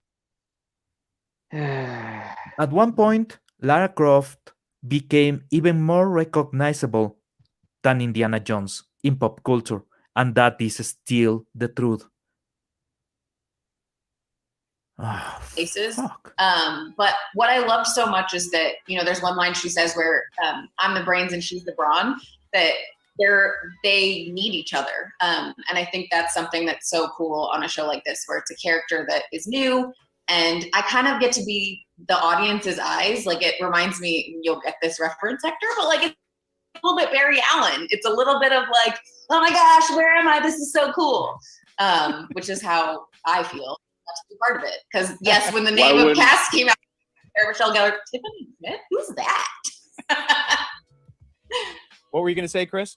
I'm gonna say, why wouldn't Sarah and I know the Barry Allen reference? Why is that just for Hector? Well, because Tiffany and I, Okay. You guys We- have a history. We yeah. get it. We get it. Sarah and I are best friends. Comics show together. We hosted on a Exactly. DC comic show together. So Wow. Bunch of betas. Fucking hell, bunch of betas. Dude, Hey, Iron. Oh, just a second. Iron just said you two unsubscribed you from him. oh fucking hell, Yeah. YouTube. I could be edgier. I could go full Gundam. I'm avoiding it, but I can go there. I know. Me and you avoid going full Gundam most of the time, don't we? Like, we're like, we toe the line, but we never go full Gundam. We're like, yeah. Because Gundam just don't give a fuck. He's like, Yeah, he's. I love the good Gundam part though. about him. Gundam is like one of my favorite people on YouTube that I've never got to Yeah. meet. So, yeah. But how the hell this is happening? How the Oh fuck no, dude! I've tried to send him messages. He won't say shit to me, dude. So I think it's because I'm a YouTuber now. So tell he ain't him to gonna- leave a cock? Yeah. I don't think anybody like the. I noticed everybody was all nice to me and stuff, but the minute I became a YouTuber, they're like, "Oh, he's one of those people now," and I was like, "Oh, for fuck's sake!" Yeah. So I was like, "What else do you expect me to do during the pandemic or this bullshit that's going on where we can't go out and do something?" So I had to go Yeah. do something. You know, A so I man was can like, only "Oh." wank so many times a day, after Yeah, I know. You they can only walk nine around times, in you your need to go small out. Square, your small square in your yard that you have so many times a day because you can't go out. So I was like, oh, fuck it. Let's go do YouTube, you know? Yeah. So, Okay, let's. Well, that's history. That's history. Chris, I am dying to know, what is the correct way to perform? What's your advice to perform He-Man's iconic catchphrase? How do you Well, do you it? should have him do it right now. It's so great live. Oh, okay. I wasn't expecting that. Yeah. Las I'm noches, not, hermano. I'm not warmed up, Hector. No, but you did it for Hour. every other. He did it for every other interview, Hector. Everyone. He must just not Chris. want to like you. I don't. Yeah. Chris, come on.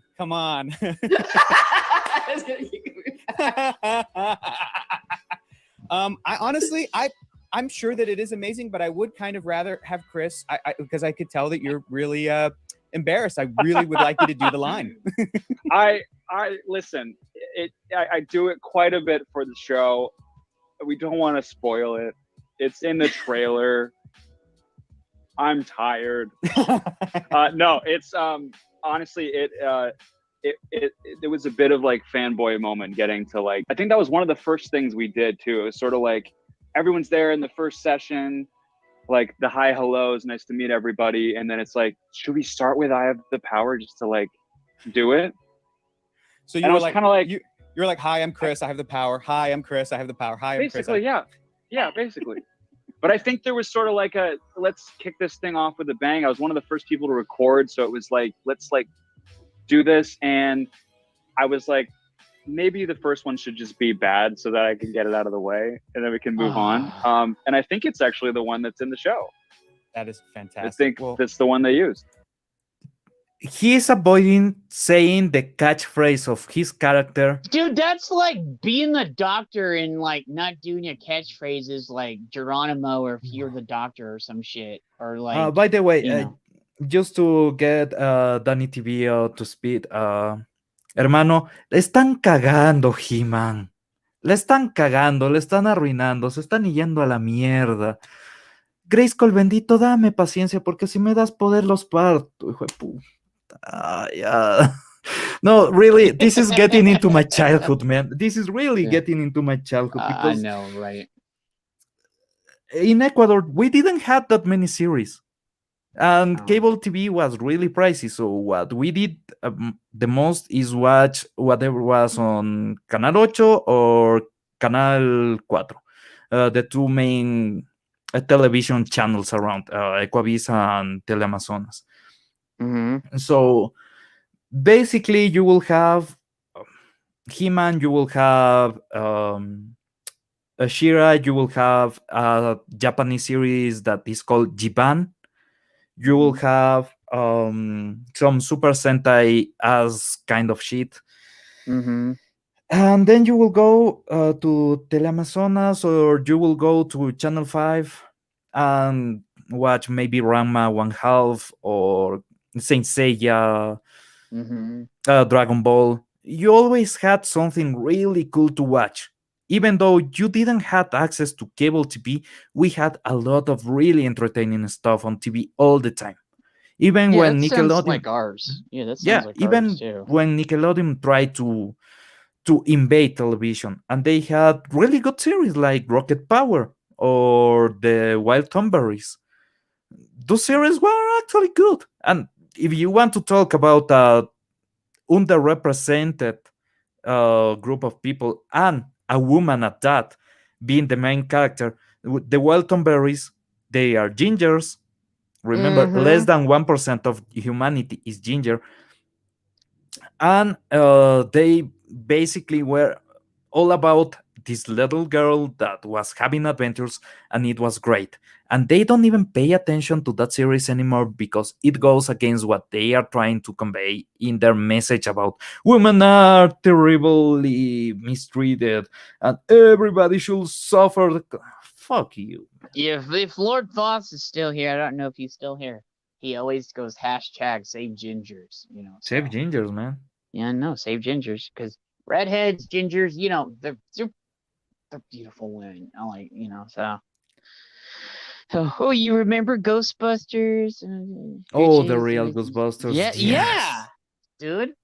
Even now here that all that stuff is famous. So.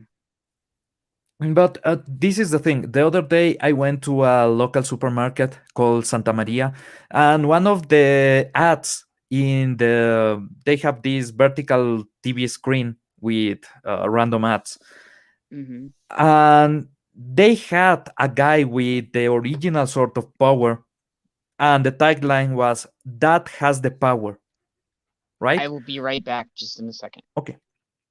And so this is what I'm trying to say. Even in Latin America, part of the culture in general is He-Man. If you see, for example, in Guacamole, there's a poster of He-Man and Skeletor. If you see around productions from the 90s, they were talking about He-Man. They He-Man is popular in things made in Mexico, made in Argentina. If you see Nota Roja is a movie from Chile, they talk about He-Man and they talk about Star Wars. It's part of our culture, it's part of us too. So what they are deteriorating is not only American culture, is international culture. They are destroying something that I really love, by the way. And it's fucking shit. And Danny, I was talking earlier about how the He-Man toys were stupid pricey, and I wanted one. I really wanted one. I never got the chance. So now I'm trying to get actually He-Man, Skeletor, Battle Cat, and if I can get Man at Arms, but the original Man at Arms, not the new Tila version, that will be swell. And let's keep watching. Guys, I'm out of Oh. time, but I'm so happy for all of you. I Oh, can't wait yes, for everybody Jan. to see the show. Have a great rest of your Yeah. day. Okay, yeah, that was the end of the video. I can't believe these guys are in charge of doing this. The first 2 minutes we didn't saw. They are I killing love so many Norco. things about the show. Fuck. The thing I love about it too is Can that you hear it me, is brother? perfect for longtime Okay. fans. It's also perfect for brand new. They are killing Norco. That bums me out a lot. Well, their cheatness is rumor right now, but pretty much he said it from his own lips that they're basically gonna kill him. Because he said heroic sacrifice. What does heroic sacrifice mean to you? He's dying. Yeah, that whenever I hear heroic sacrifice, hey agent, what's up, brother? Zoom Whenever in. I hear heroic sacrifice, that means somebody's gonna die. Yep. So The ultimate sacrifice, heroic sacrifice. he said the ultimate. What was it? He said what you just said, and then You're paying the ultimate price. paid the ultimate price for the heroic sacrifice, and I was like, okay. Yeah, so And he those didn't come from us. That came from his lips in this video. So yeah, they are killing Orko. They are messing with Evelyn. Evelyn was supposed to be bad. And you know, in Ecuador, there's a lot of Evelyn as a Yeah. name. We had them so fucked with that. well, I can tell you this, Zax. He's been married for maybe 20 years or so. I remember when he got married because I was around him when he met his wife. So what So- you are saying is that he doesn't have sex anymore. Well, he had a kid, so I know he had sex at one point. So. Did he? Yeah, he has I'm a just kid. saying. Her name is Maybe this is her name is Harley Quinn, and I actually saw her when she was a toddler. okay. So- I'm just saying maybe something like like J.J. Abrams. We Yeah. know that he was not the one that finished on his wife. Yeah. So I He I never actually finishes went, I anything. actually went out with them to places when they first got together. So I so with Jen and him, and a few of our other friends that were around us that I used to hang out with. So I was there before Kevin even met her, and then I was there when Kevin got with her, and then he got married, and then I saw her when they had a kid. So it was because it was about a year later or some shit, and then Harley was there. It was baby. So, Man, naming your daughter after Harley Quinn. yeah, Kind of fucked up. dude, I would like no, but because Luke Skywalker is tarnished to me now, so I've named my dogs after Diana and Princess Diana. I named one of them. My last dog was my dog before that. I named her Mari Jade. So I've named my dogs because I didn't think I'm Oh, ever gonna have kids. my I've dogs named and the my- dogs I've- of my family too, man. Yeah, I've like, named my mhm. every single one of my dogs, and he's named Toby after Toby Maguire from the first Nice. Spider-Man. So, but he cries a lot because Toby cried a lot in all the Spider-Man movies. So he whines a lot. I know people hear him when in the background sometimes. Dude, So I named him Toby. So yeah, my aunt's dog was Mm. called Bilbo. My other aunt's dog was called Olaf, from the Olaf comic. My dogs are Miles Morales and Peter Parker. Yeah, I know you told me that. It's before, kind, so. yeah, it's kind of the normal thing Yeah, to do. so But I've had Diana Prince. I've had Mhm. Mara Jade. Now he's Toby. So yeah, but this is the thing. You are naming your daughter after a girl that went so crazy bananas for a clown dick Mm. that she decided to murder people. and she was a psychologist too, a high class psychologist too. Yep. But she wanted that clown dick. Maybe it has a horn in the end or something, but she wanted it. She decided to kill people for it. Mm-hmm. So kind of screw up to call your daughter Harley Quinn. Yeah, that ain't my bag, man. You know what I'm saying? I wouldn't name my Yep. kid Harley Quinn. So Well, here in Ecuador, we have a guy actually called Adolf Hitler. You yeah, know. I know you can't say it, but Yeah, Mhm. but here in Ecuador, we have a guy in Manaví that is called that. yeah. And- Look at! Did you see what Agent just said? He goes, "I named my dogs after my heroes: Vader, Stripe, and Khan." So, Oh man, that's awesome. dude, I that's had pretty a dog freaking called sweet, dude. Gainan. Okay, I Yeah. was having Kaylee. this. Hey, I was having this conversation with my mother because I recall her not liking Next Generation, right? Mm-hmm. And we kind of got the rest of the series, but let's say Next Generation is where Star Trek ends in Ecuador, right? Mm-hmm. And Yeah. I was like, you didn't like it and everything. And she goes, well, you had a dog called Gainan. Why do you think that was? Oh, is it Mankini Raid? Dude, okay, that's cool. Thank you guys for coming over. Awesome. She's like, I'm a Buffy fan, but fuck Joss. Yeah. Yeah, true. So, how was the stream over there? Was it good? So yeah, but yeah, we're just talking about how Kevin is just gonna just totally screw up, and he's gonna possibly kill our boy Orko.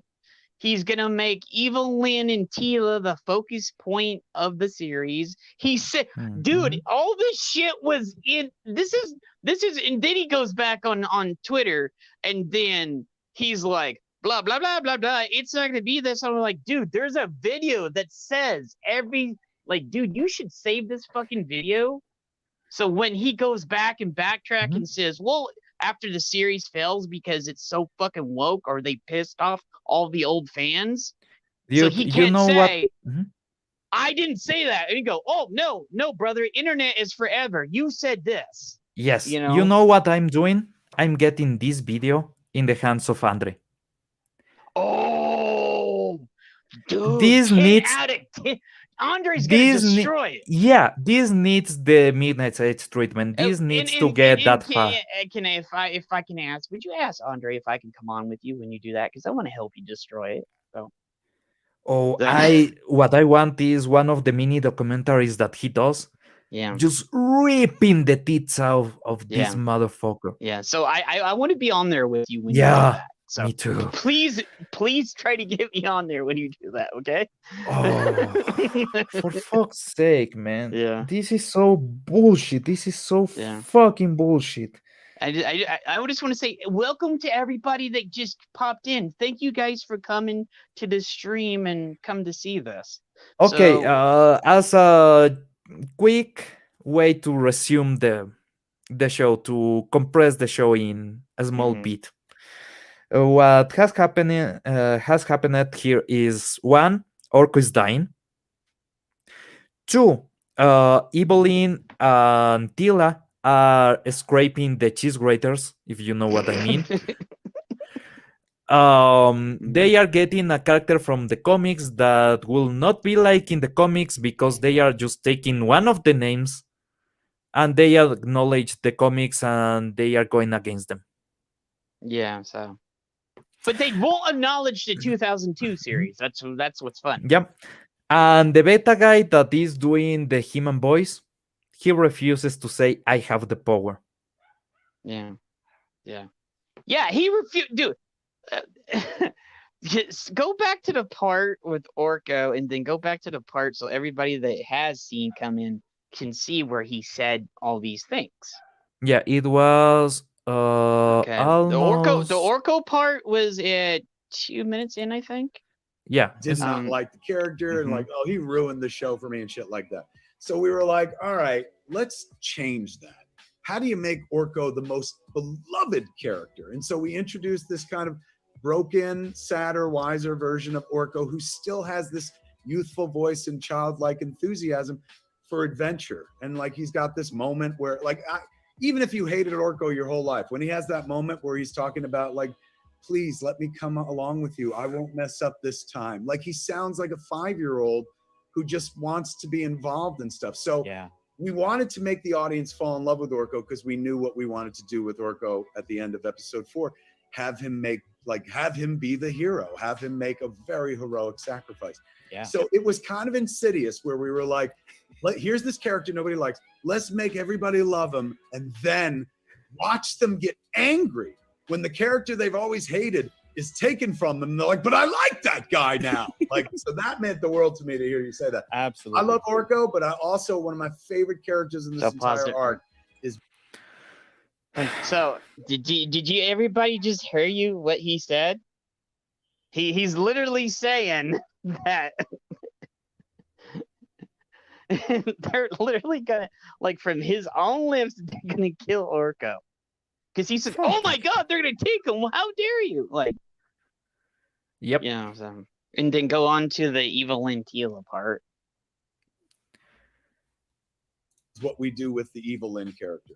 Oh, And wait until you see what we do with her in part 2, because it's kind of like low-key her story as well. Like basically our two main female characters of Tila and Evelyn in the first 5 episodes have to deal with like, wait, if I'm not defined by this person, who am I? yep. And have to redefine themselves. And Yep. you know, Tila, She was not defined by Skeletor. No, you motherfucker. She was there because she wanted. And all the time she was trolling Skeletor and she was trying to get stuff for herself. And she tricked Skeletor all the time. And Skeletor is the one that was just put a pussy whip. And he was basically just, okay, whatever you want, hon. I will just insult you here and maybe don't trust you to the next mission, but I want that pussy. Yeah. Oh, he tried to hit that as many times as he could. He had a boner for that pussy. Yeah. And yes, he's a Skeletor. That's a joke. Danny TV, yeah. I'm thinking that, yeah, the old series and the toys are all there is. And Yeah, and this- here's the thing. I will say this. This is even going to bring more hate towards him. He's saying this with his own words. And yeah, you need to do a backup copy of this. So if this disappears, you have Yep. it. Because I have a feeling it's going to disappear. So, something tells me that yes, but I will. This is how I do stuff in my life. And damn it, it's only showing the damn. Wait a second. share, and I want to share the window as a whole. This share. Okay, Mhm. I'm trying to see if I can download the video directly. What? Can't you go into the source code and just get it that? I'm That's doing why. it. Yeah, you knew what I was thinking about. So Yeah, Yeah. so there's gotta be two dips, one that contains the video and one that contains the Yeah. oh yeah, because there's always that. That's how I get a lot of stuff all the time too. yeah, You gotta go okay, in there and hunt there's the for it. video tag. This is the video tag and this is the video URL. So Mm. no, they are scrambling the video URL, but that can be. I will find a service to undo the scramble. Don't Yeah, worry you about can it. do that. Yeah, you can find it, but I know By what they're doing. by the way, Dailymotion, you have 66 fatal errors on your code, motherfucker. 60 fucking 6.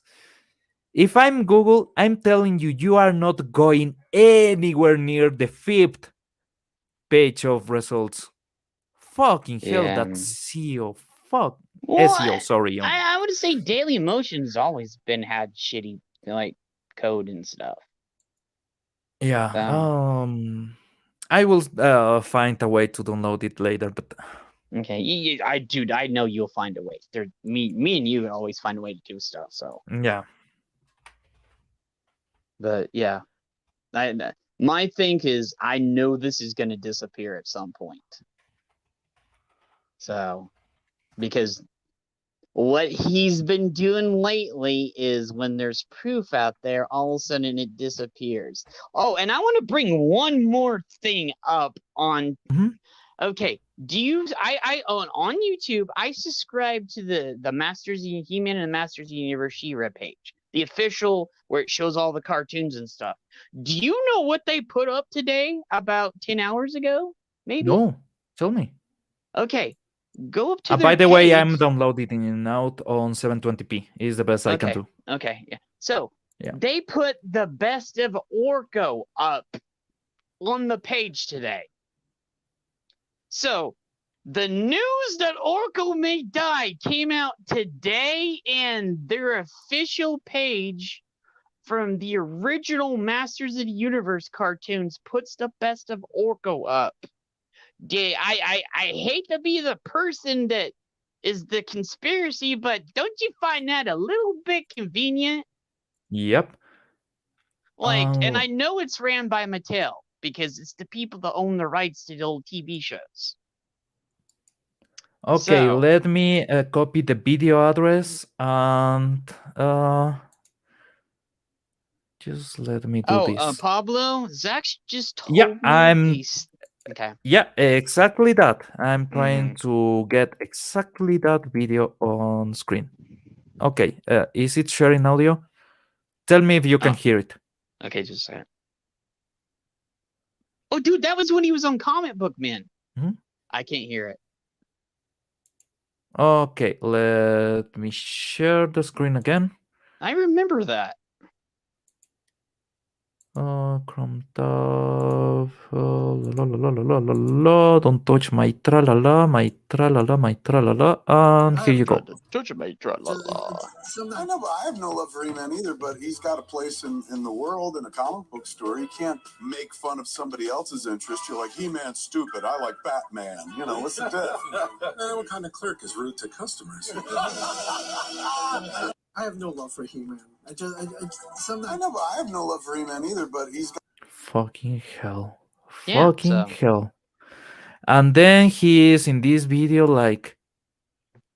That was, if I remember right. If anything, I will give him this. He's a good actor. Well, what do you think he was an actor, man? So... No, he's a good actor. He can actually... why.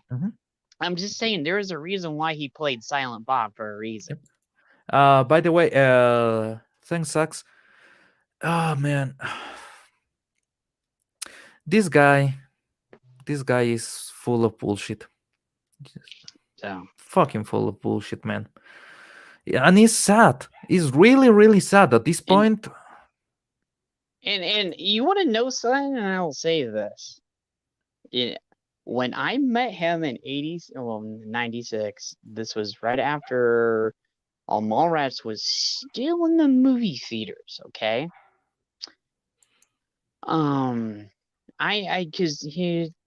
That's one of the reasons why I got the name Toad. Is it came from Q and a bunch of other and Kevin, because I was like, oh, I just want to come out and chill with you guys, because back then he was fucking cool. He was bloody cool. Okay, so they're like, oh, let's give him the name Toad, because I was gonna get him drinks and all this other stuff and help him out at the booth and all this other stuff. And so I mentioned He-Man. Okay, I mentioned He-Man. And he goes, well, I never liked He-Man that much. I was like, oh, He-Man was what that I had everything He-Man. So he goes, oh no, hey Nick, what's up, brother? Zib! Nick Weiser. But yeah, he said he didn't like He-Man when he was younger. But then you go today, and he's like, first, and there's the tweet, there's him saying it on Comic Book Man, and then everything does not make sense, does it? It just doesn't go along, because he's been fibbing. So Okay, at this point, fuck it. I will do this joke. The only reason why this guy didn't like He-Man is because he couldn't see the fucking nipples.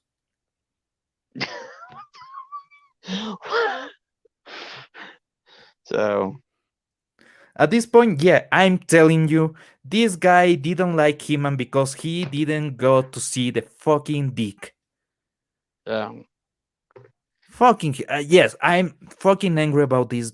Oh yeah, it's infuriating, because it's another one of our properties that have been destroyed. Nick, you haven't. He just got here. Can you catch Nick up, Pablo? Okay, basically, we just got a video on the Daily Motion where he basically says that he's killing Orko. He's killing Orko. By the way, Tila was never the moral center of the story, and she is resentful, and she and Evelyn will join together her private parts and see if they can actually shine them. Just rub them enough to see if they can make them shine like a diamond in the fucking dark. Like a diamond. By the way, diamond don't shine in the dark. Yeah. And what was the other thing we had one other thing. Oh yeah, the guy didn't want to say his line on the Yeah. screen. The voice actor for He-Man don't want to say the tagline for He-Man.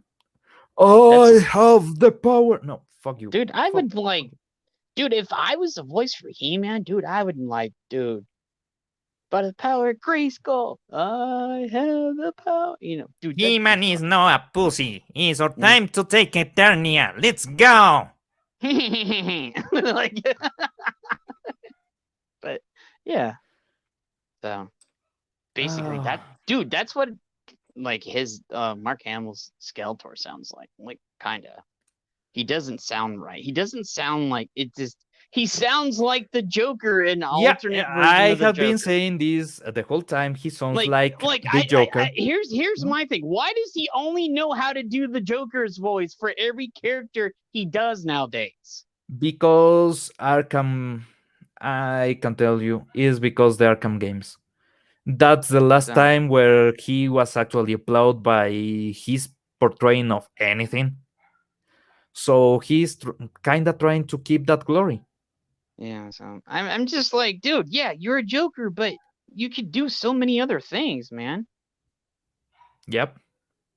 So. Oh man, this sucks so much.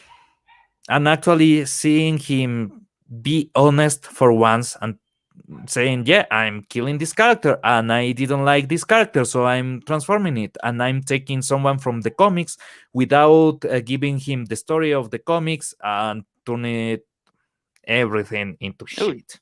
Did you see what Danny just said? And as a matter of fact, the stupid series are going to be dubbed for Latin America and Venezuela or Miami. We hate both. Okay, this is the thing. The Venezuelan voice actors used to be really good. And if you see, there's an anime series that is called Slayers, Los Justicieros in Spanish, is actually really, really good. But the reason why voice acting now sucks in Latin America is because of Fox, right? There was a strike in Mexico for voice actors. Well, Fox has a huge thing in Miami, so. Yes, but Fox didn't want to pony up the money to keep Humberto Vélez and other great voice actors that were doing the voices on The Simpsons. So they decided just to go the cheap route and discard all the good voice actors, or almost all the good voice actors. And then, because they were just sucking, just really, really sucking, they decided to go to Miami. And in Miami, they started to get people that had a heavy accent. And the ones that don't sound like Dominicos, and really, they sound like they are from República Dominicana, from the Dominican Republic. And the ones that don't sound like that suenan como actores de radio, porque todos queremos vender alguna pendejada y las pendejadas se venden mejor cuando hablas como un completo cretino. They all sound like that. Every single one sound exactly like that. So animation sucks now because everything sounds the same. And if they are going that route, instead of, dude, you are Netflix, you can hire a full studio and get good translations for everything. Instead, you are going the cheap route and keeping in the same union as everybody else. Well, it's going to suck. So that's that. Yeah. And everything sucks in Spanish now. Oh, and I used to love. I haven't heard this. I was looking it up. I was looking for the thing. Did you know they asked the original voice actor for Skeletor to come back, but they didn't have him voice Skeletor? He's gonna voice another character, I think Mossman or Merman or something. Are you serious? Yeah, they brought the original voice actor back for Skeletor, but they gave him a different part instead of Skeletor. By the way, that blew Danny? my mind. I was like, so you're gonna give him a different character, the character he played for years, and then you're gonna give him a different character? Oh, that's bullshit. And Danny, Latin America fans will hate it no matter what, because they are going against He-Man.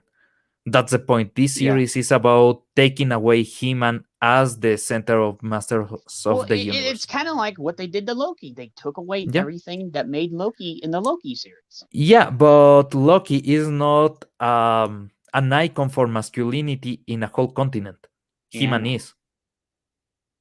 Well, they're doing it to everything. Agent, yes, nobody should be able to write about. Okay, this is the point. It's not only about the testosterone level, it's about knowing what the hell happens in a battlefield. And why does Tolkien, for example, is so good at writing a battle? Because he was in battles, right? People in the 60s came from Vietnam or from the 70s. They were Vietnam vets, and they knew how to fucking do something that feels manly. No, you have a bunch of guys that doesn't have really a goal or anything or a strive. They have become fat and stupid in a cradle of everything they want. And now they are trying to convey the emotion of sadness and loss and hatred, things that they haven't really felt. You know? They don't know camaraderie, or they don't know how to actually feel joy, real joy. Because when you don't know how is to don't have anything, you cannot really feel joy. You cannot say, I have been in the deepest moment of sadness, and this is the farthest away that I have ever got. right? So, So yeah. you don't know really what is to lose a brother, what is to be just about to win a battle Mhm. and lose just because of it, because of life sucks. And the feeling that you have the next day when you just keep it up and you come back to the fight because there's nothing left to do. Even when you are despaired, you need to do something. You need to keep doing something. You know that you won't succeed, but you need to do it, or you won't be able to see yourself in the mirror. That is what they don't know. So they don't know how to be heroic because they don't know what is the farthest point from being an heroic that there can never be, and it's fall from grace. And we all have fallen from grace in one moment or another because of the strife. Because sometimes we even take the wrong choices, Mm-hmm. and then we have to pick us up back again and be a man back again. For example, when you finish a relationship and you really want to get the lady back, and you start to cry to her and you humiliate yourself, and then you have to be a man in front of everybody else and keep being a man. That's the point. You have to become a man again, regain your testicles. But just Hey, say, Lou, man. hey, 70s, Hey. go look in your. Yeah, there he is. Okay. Hey guys, Hey, I'm brother. here. Okay. Hey, so, You sounds like missed a lot of shit, dude. it sounds like I've come into the middle of some serious conversation. Yeah. Well, I found a video like today of Kevin Smith saying what he's gonna do, and I know that they pulled, and I told Pablo to get a snag of it because I've heard rumors that they're gonna pull it. So, and then they're gonna edit it. So, yeah. Where was he? Was he on Twitter or where was he? No. Pull up the Pablo. Pull it up for him so he can see it. Yeah. I suspect I know what it's going to be a Yeah. continuation of what we already suspected for He-Man. Mm-hmm. Yeah. Well, he confirmed a bunch of stuff already with his own voice, but then he's going to go out on Twitter and go, "Well, this isn't how this is going to go," because he's done that. People have already called him out and showed him the proof and everything, saying that he's not a He-Man fan. He's never been a He-Man fan. That he didn't like He-Man that much, and all this other stuff, and then goes and like doubles down and goes, "Well, this is for the He-Man fans." Yeah. But And they are killing Orko. And they're probably killing Orko. Yeah. What I don't understand is why, if he doesn't want to get into this kind of issue, why doesn't he just say nothing? Dude, he doesn't do that. I know, just say nothing. Yeah. It's like I will say it's like that director from that that talked down to our homie that actually said what the Indiana Jones thing, and that was all over our side of YouTube and stuff.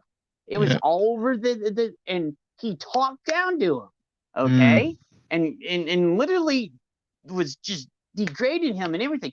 Dude didn't. And here's the thing: the director of Indiana Jones had to physically go in and look at everything because he only tagged Indiana Jones. But so this is just like this. People in the industry, if you're gonna make a movie, shut the fuck up and make your movie. Yeah. So we can actually say something. Then after the movie's out, then we can do it. But you keep opening your fucking mouth. And you make it worse, and you keep digging a hole deeper and deeper. Yeah, I mean, you might give him some minor points for at least trying to say something, but then to contradict yourself several times, you don't bother. Yes, don't say anything. He's done that several times, and he goes, "Well, it's going to do this," but then there's, "Hey, we got the receipts right here that show you did not. You said this," and he goes, "I never said that." So it's better to be thought of as a fool than to open your mouth and confirm it. I think is the saying. But I think Kevin Smith for a long time has been walking a very difficult tightrope in trying to retain the support of the the nerdy community like ourselves, he's lost the and respect. but also to gain the support of the progressive woke showbiz crowd that dominate his life now. So Yeah, Mhm. but Yeah. that's the thing. You cannot please the overlords and No. be with the The fans at the same overlords time will because never. yeah, you can't. the overlords don't want the fans. The No. overlords are against the fans. Yeah, he's So trying if you yeah.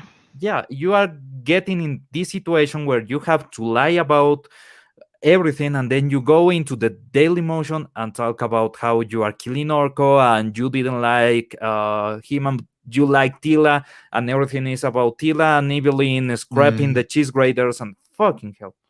Yeah. Yeah. He's just wasting his time. Yep. Yeah, just admit it. He should just admit he's And one of he- them and be done with it and stop And trying to. he sway stopped both trying to sides. trying to say you're one of us when you stopped being one of us years ago. I know. You It's know a what I'm shame. saying? Such a waste. Yeah, because like, and I'm gonna say this.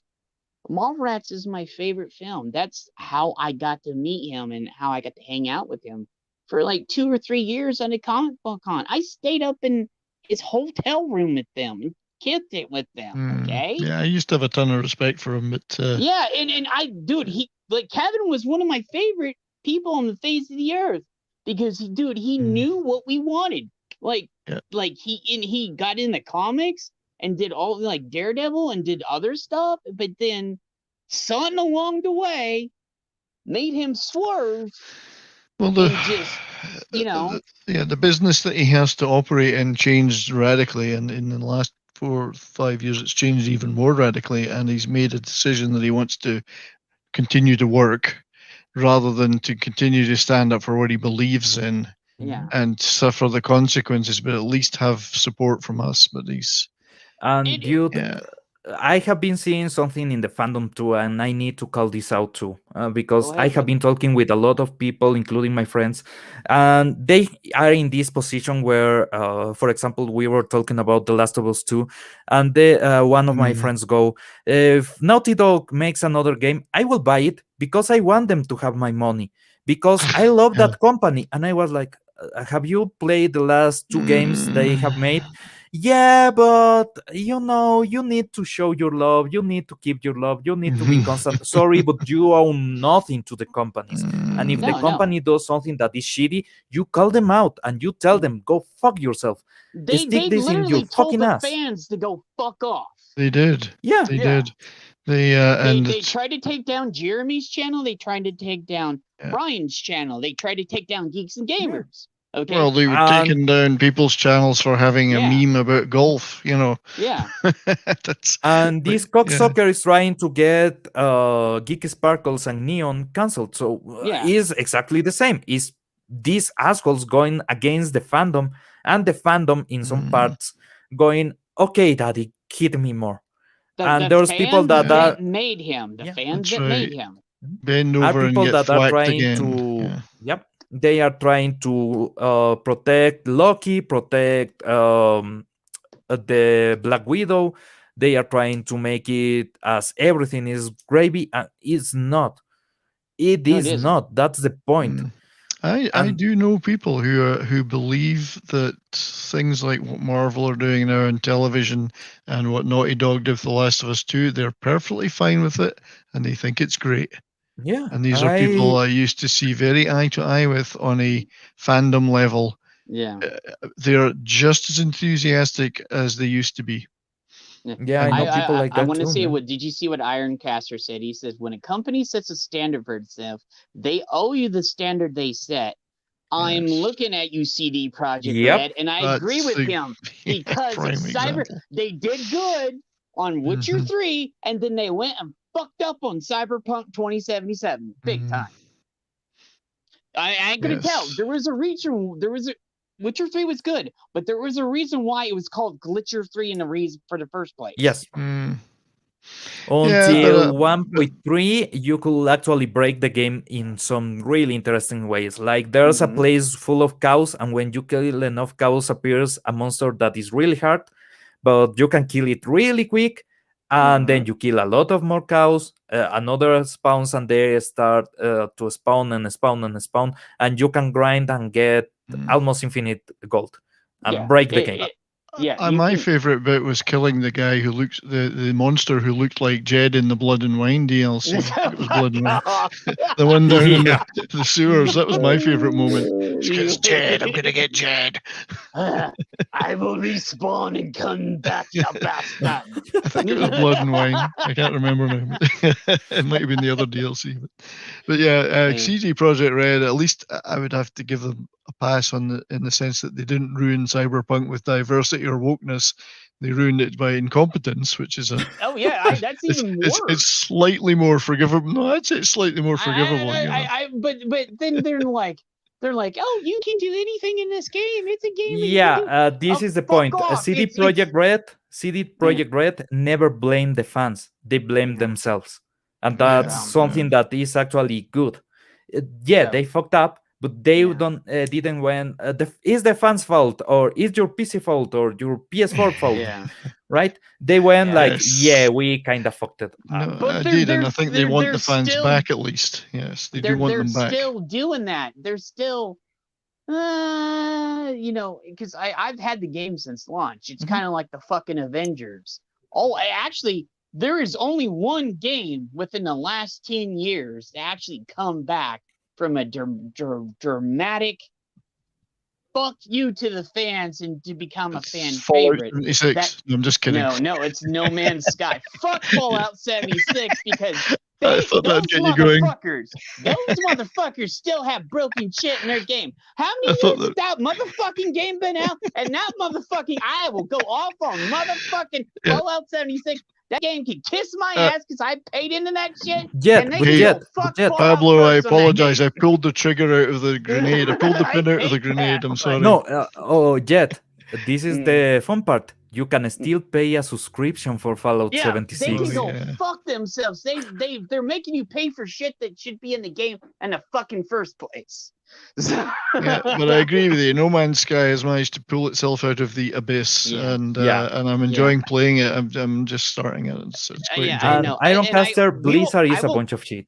Yeah, I will get on with you at some point, brother. So. Yes, that's why I got it. So I got it. I know I will get on with you, but I've been busy. So. Oh yeah, well me too. I gotta go. I got a 4 a.m. alarm clock tomorrow morning. So. Yes, and we will. You'll be. But I'll be there.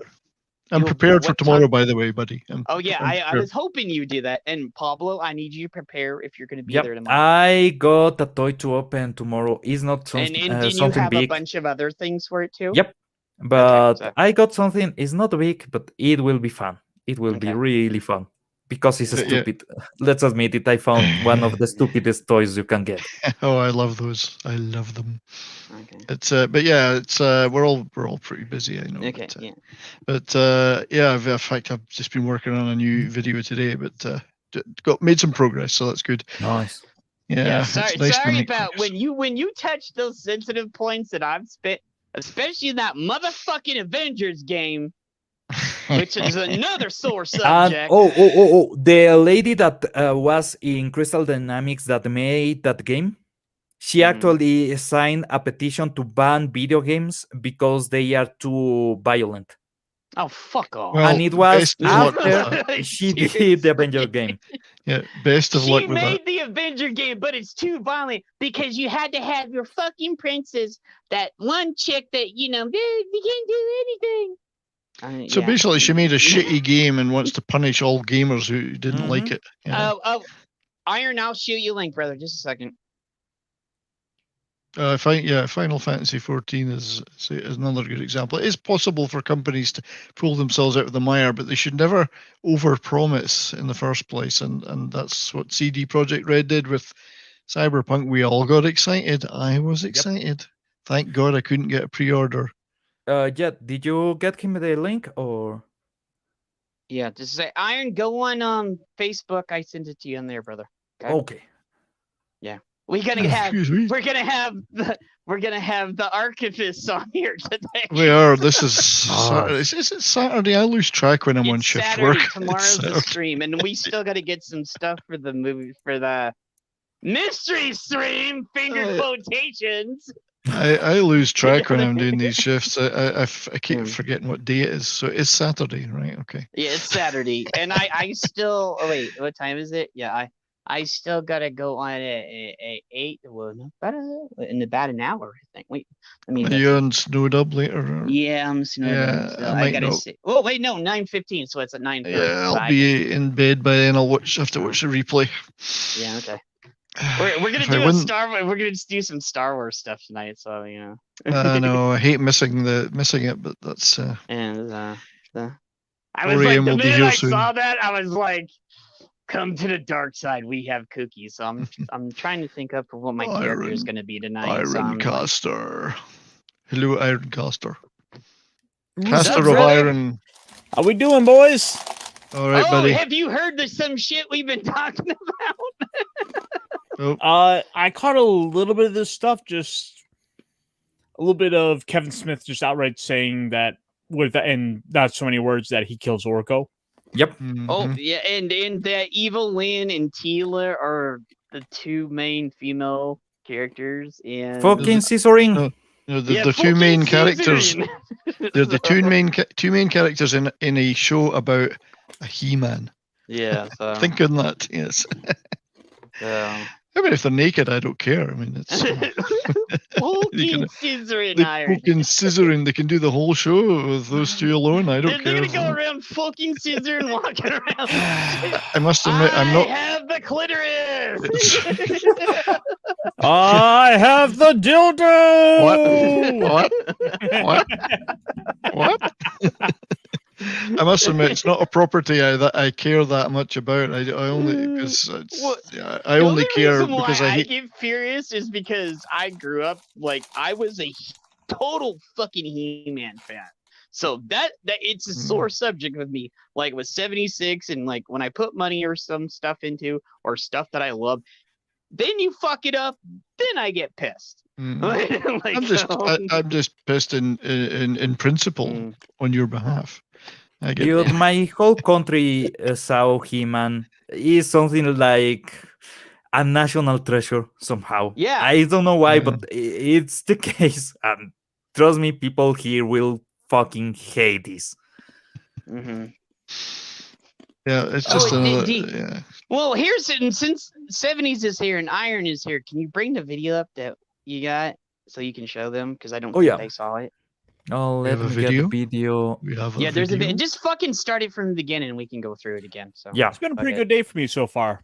I got up this morning, went and played some D&D, then I went to the bar, and now I'm here. Yeah, I saw that picture when you were at the bar. Nice. Getting up in the morning is always a good start. Like being alive and getting up is always a good start. Good start to the day. This is Kevin Smith and the Betas of the Universe. Yes. Come on. I think these are more like gammas than betas. I mean, they're. You have failed me for the last time, Kevin Smith. I love so many things about the show. Look at the thing I love about it too is that it is mild spoilers perfect for longtime fans. Universe. It's also perfect for brand new fans. Why is the show that way? How did you guys pull that off? The idea going in was we just our manifest was the idea going in is that we don't actually give a shit about the original Masters of the Universe. We cut his balls off. Orders from Netflix and from Mattel. They weren't like, we don't want anyone else, but they were like, that's who we're going after. So when I came in, I was just like, all right, like I'm down with that. That's fantastic. We could probably catch others. I said, based on my experience growing up, like my dad took me to see Raiders of the Lost Ark when it first came out. And that was the day that I saw and met my father for the first time, and I'd known him ever. He looks like an alien wearing a Kevin Smith skin suit. He does look a bit weird, doesn't he? Yeah. In that he had surgery. He had work. Him reduced to he had a heart attack. Yeah, he had to have some. He had to have some surgery because he had a lot of skin on him. I got to see a version of my dad. He did. Yeah. So for this, I was like, look, if you're 40, 50 years old and you love Masters of the Universe and you got a kid, there ain't no chance you're not going to sit down with I like the look of the artwork. Don't get me wrong. Yeah. The artwork is awesome, but it's just what they're going to do with it that's going to screw it up. Characters kind of let you know where they came from and what they did and whatnot. but it's also designed to continue the storytelling. For example, most things we Bullshit. consume, storytelling we consume, it's told to us and we're like, that's entertaining, thank you. It doesn't really allow us to engage in the storytelling. When you're somebody who knows the IP insanely well and you're sitting down with a virgin, Suspect Bullshit. You have Because you the said you pleasure didn't like of He-Man. pausing periodically to be like, let me explain things to you, and you Yeah. become the storyteller as well. So we knew that was going to be baked into it, and we kind of shaped in there. I And hear was some hoping, code. I knew we'd nail it for Yeah. old fans. Yeah. We were just always hoping that like new fans. I'm would sure be he like, has "Oh," nailed a and few so old far, That fans. seems to be the case. Absolutely. Listen, I didn't realize this until I was watching the show last night. It turns out I think I'm an Orko guy. I think he's my favorite character in God, the yes. And you entire know this franchise. motherfucker's And probably he's never so seen happy. And Orko in he's the original so series. well done in this show. If you had to pick, I hate to make you pick your babies. Do you have a favorite character in the entire He-Man Masters of the Universe Here franchise? we go. Orko's very special to me, our iteration of Orko, because I'll never forget the conversation that we had in the writer's room with me, Eric, and Dia, and Tim, and Mark. You know, we were going through the show and going like, look, Orko, you know, it's not even 50-50. It's like 75-25. 75% of people just did not like the character and like, oh, he ruined the show for me and shit like that. So we were like, all right, let's change that. How do you make Orko the most beloved character? And so we introduced this kind of broken, sadder, wiser version of Orko who still has this youthful voice and childlike enthusiasm for adventure. And like he's got this moment where like even if you hated Orko your whole life, when he has that moment where he's talking about like, please let me come along with you, I won't mess up this time. Like he sounds like a 5-year-old who just wants to be involved in stuff. So Yeah. we wanted to make the audience fall in love with Orko because we knew what we wanted to do with Orko at the end of episode 4. Have him be the hero, have him make a very heroic sacrifice. And then die. Yeah. So it was kind of insidious. Remember, where we were he like, said "But here's this heroic character nobody likes. sacrifice. Let's make everybody Yep. love him and then watch them get angry when See? the character they've always hated is taken from them. They're like, but I like that guy now. See? Like, so Yep, that meant yep. the world to me to hear you say that. Spoiler. I love Orko, but I also one of my Fucking favorite admits it characters. right there. Yeah. I'm convinced that Kevin Smith was replaced after he had his heart attack in a similar manner to Michael Jackson. Shit, man. Yeah, And yeah, what yeah, I Danny think you're says in the right. chat is actually right. He's This a has pod nothing person. to do with the original Filmation series. And if you want to be honest, this even doesn't have anything to do with the Filmation technique. It's something it that Sutherland took from Disney when he was working on Disney, and he took the technique that they made that they used to make Snow White and everything. He took that. Mm. He actually made a good case for intellectual theft because he Yeah. actually took a lot of the secrets from Disney, and that's how they started Filmation. And yet It was you a live. guy making all the voices and a guy doing the animation, and the daughter of the guy doing the voices doing the female voices. So when you have a scene where, for example, a Man at Arms is talking to Tila, is father and daughter. Mm. Yeah. Mm-hmm. Yeah, and rotoscope. So even the technique is no longer here, and if they get rid of the soul of He-Man, there's nothing left from Filmation here. No, there Characters is. in this entire arc No, is listen what to we this. do with the Evil Lynn character. Oh, And wait until you see what we do with her in part 2, because it's kind of like low key her story as well. Like basically our Her two main story. female characters of Tila and Evelyn in the first 5 episodes have to deal with like, wait, if I'm not defined by this person, who am I? Yep. And hear have that to shit? redefine themselves. And Mm. so Tila goes hard-hearted for a while and then slowly kind of comes back, whereas Evelyn gets soft-hearted until she kind of gets The right reason back. So why she goes her hard-hearted because she storyline- gets I remember Ted, pissy our because Adam didn't tell Mm-hmm. her that he was He-Man. Dude, Mm. and Tila is the most competent warrior they have other than Man at Arms. She is the captain of the Royal Guard. She is the best warrior you can ever ask for. She was not shaped by He-Man. She was there before He-Man. She was there protecting Adam and being trained by Man at Arms in being the most badass woman ever. Yeah. You know, I don't have any problem with there being episodes where they might be more centric on the likes of Tila or even Evelyn, but it should primarily be about Adam. Yeah, It should primarily not be going about to- it's not He-Man. going here be they better. are saying that the main characters are Evelyn and Tila. So yeah, He said it with his own mouth. You know, Mm. first Well, five Iron, episodes. but as Ironcaster said, it might not really be Kevin Smith. I think it's a pod person from Invasion of the Body Snatchers. Every time you see one of these guys and you think that's not the guy he used to be, that's what they are. They're a pod oh, person. so that's what the Starro is doing now. Yes. So Mark Anyway. Hamill really isn't Mark Hamill. No, and- he's a pod person. and Patrick Stewart really isn't Patrick Stewart. Oh no, anymore, Patrick so- Stewart No, is totally. he's This is Patrick. This is the real Patrick Stewart. This Oh, yeah, he so- hasn't changed at all. no, that's It's just you're right. we That's grew him. to like the character he played on TV, and that endeared Yeah. us to the actor. But I knew him. Whereas Kevin Smith, I believe, was replaced.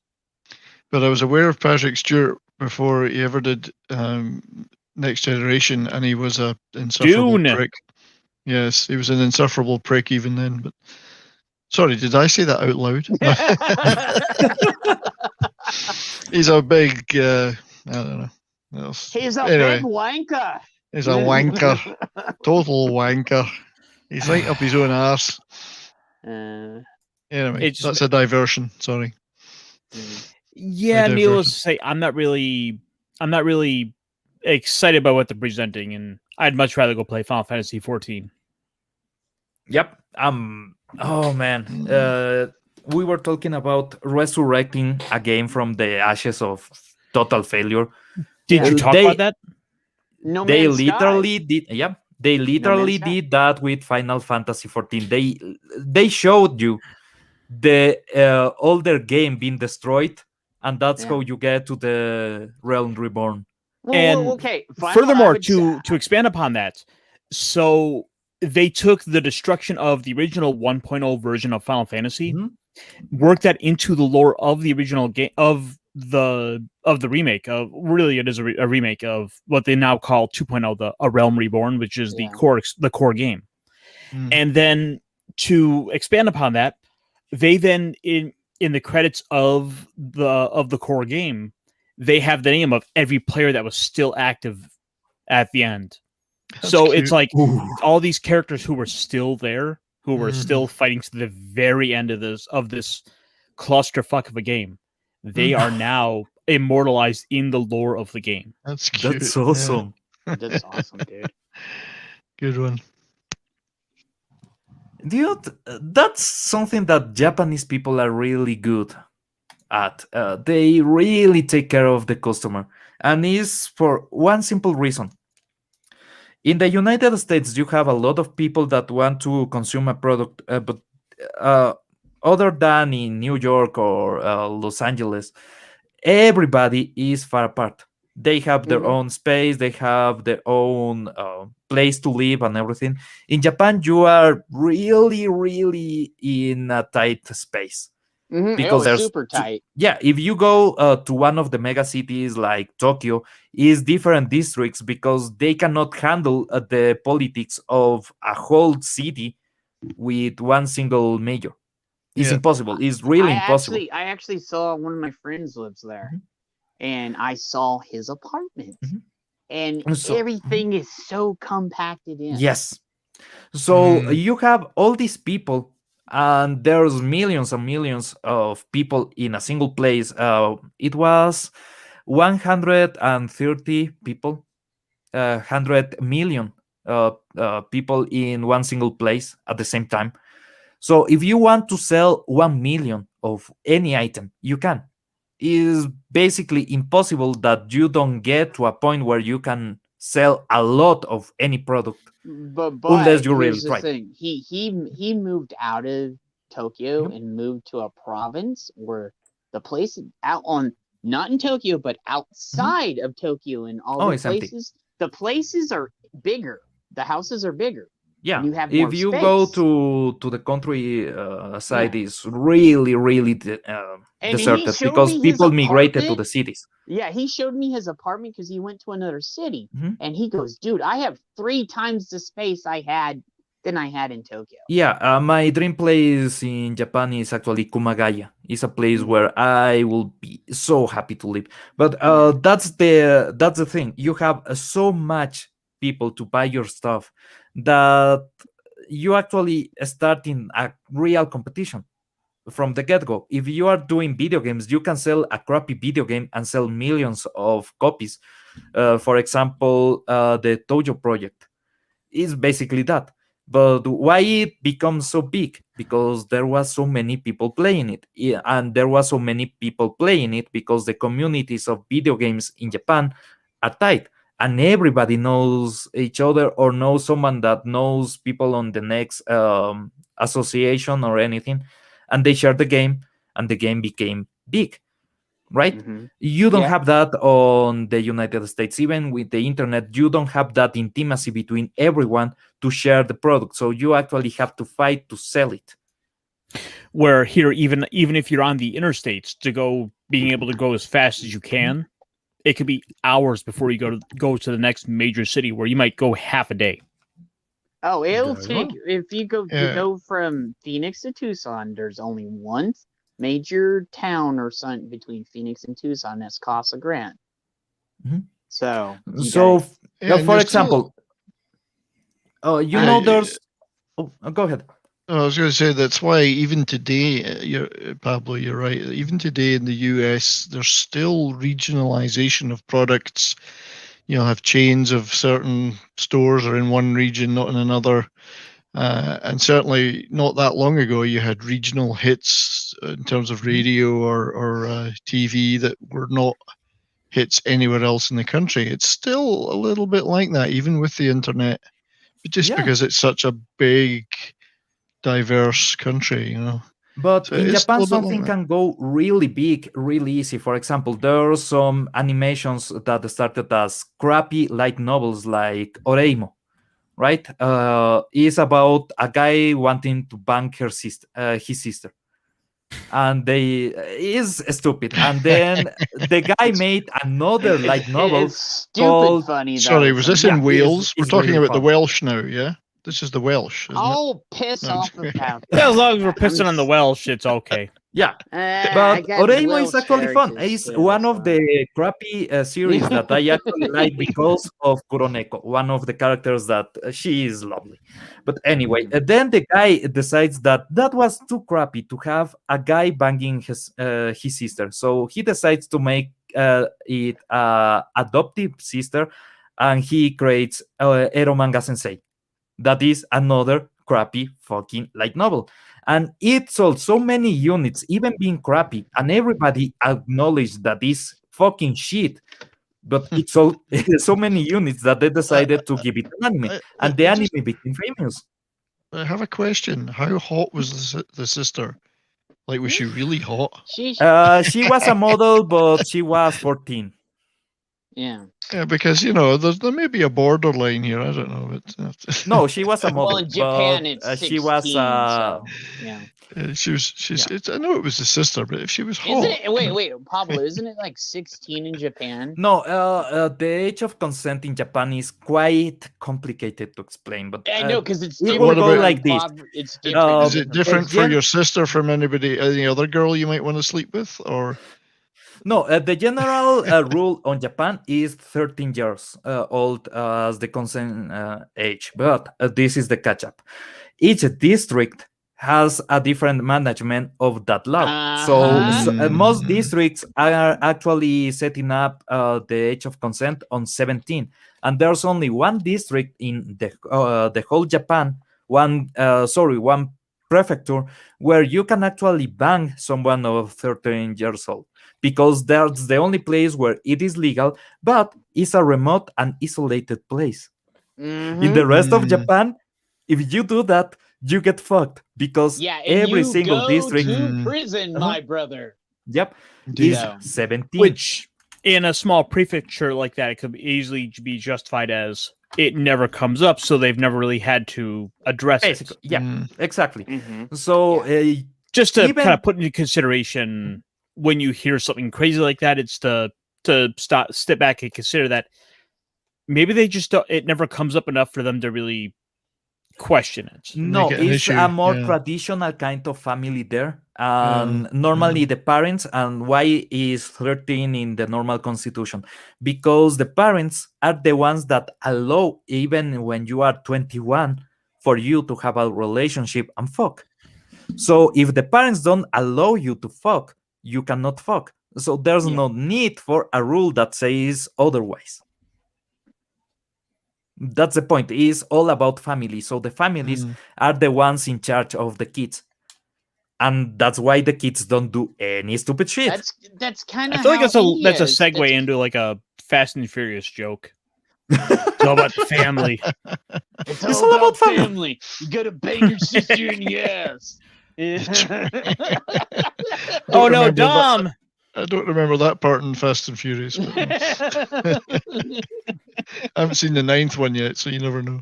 Oh, they go to fucking space and everybody. No, they go bangs to each other. Edinburgh. They go to my hometown of They Edinburgh. go to space, and then family gets brought up. Yeah. And then they have a space orgy, and so. Is family in space? Yeah. Those just xenomorphs are weird. part of my family. Yeah. Where are they going to go next if they're in space now? Pigs in space. Maybe they're going to do a remake of Saturn 3, Fast and the Furious 10. Wanna Saturn bet 3. they are getting a multiverse? And I mean this seriously. Wanna bet that Fast and the Furious will get a multiverse? Possible. I mean, they had the Hobbs and Shaw spin-off. Who knows what they might do, you know? Yep. Or was it the 22 Jump Street. Or was it the Calvin and Hobbes spin-off? I can't They remember. were trying to cross over Men in Black with 21 Jump Street or some shit. So So if to make Why? do with Really? Fast and Furious. yeah, they were, but it fell through. So Yeah. Okay, it's like mixing anal sex and hot sauce. I don't mean it's impossible. I mean you shouldn't.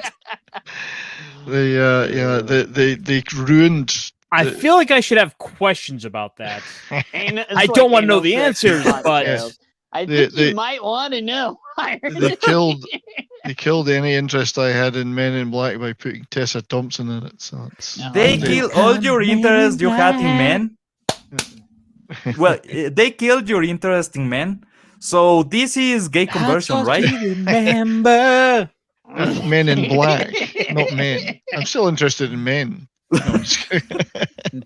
It's ma'am in black. It's ma'am in black. Ma'am in black. That would actually be quite a good film title, Ma'am in Black. That would be good. Oh dear. But yeah, anything Tessa Thompson's in is a real turn off. But Yeah, and she totally screwed Thor up when she was the fake Yeah. Valkyrie. So Well, I gotta admit, I like Thor Ragnarok. That's the last. Well, maybe Okay. maybe Infinity War. I like Then the opening on- scene. what Iron? Oh, I said I like the opening scene with Thor fighting Surtur. yeah, yeah, That was what I wanted out of Thor. Yeah, but Yeah. then you went later on. You had that Tessa Thompson bullshit. Well, the and problem you was know- it then just became a Hulk movie.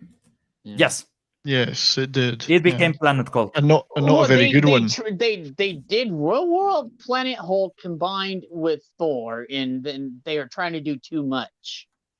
So- I do agree there. But for example, I like the Fat Thor. I'm one of the people that actually like the Fat Thor because it feels like Thor, not the Thor in the comics, like Thor, the character in mythology. Yeah. And he has the braided beard and everything. It looks cool. He fights cool. He is cool to me. I don't. And he has that scene of depression, but I came up from depression, Well, and I was like that. Yeah, to be but I honest. don't mind Fat Thor, but I didn't particularly like miserable, weepy Thor. Oh, you mean bitch Thor? Like Yeah, I he didn't mind would be Fat like- Thor. Just bitch Thor was a bit Yeah. too. I mean, Yeah, okay, the guy's a for good. example- I have known people that have post-traumatic stress disorder, and they will be weepy like that, but in a fight, they go ham. Yeah, right? and I'm not knocking it. I mean, lots of us have been there, but in Yeah. that position. But that Thor being that way and then going into the fight and being a real warrior felt something. If they left Thor like they left Hulk, Hulk is not a beta. He is just a beta. He's just yeah. Bruce They Banner killed. and Hulk's They body killed Hulk. itself. They destroyed Hulk. Yeah, but they killed Thor, he was cool. He was still cool. He was still Thor in a way. Not the one that they were expecting from the comics, but I felt Thor there.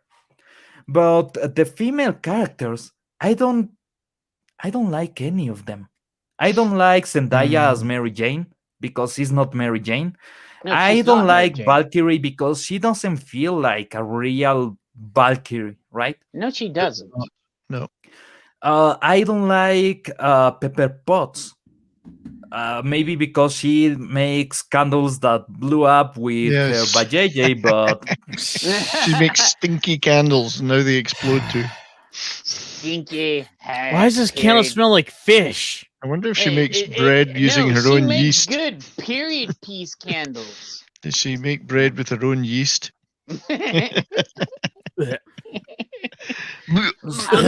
gonna knead the dough here, It's like, I don't need that dough.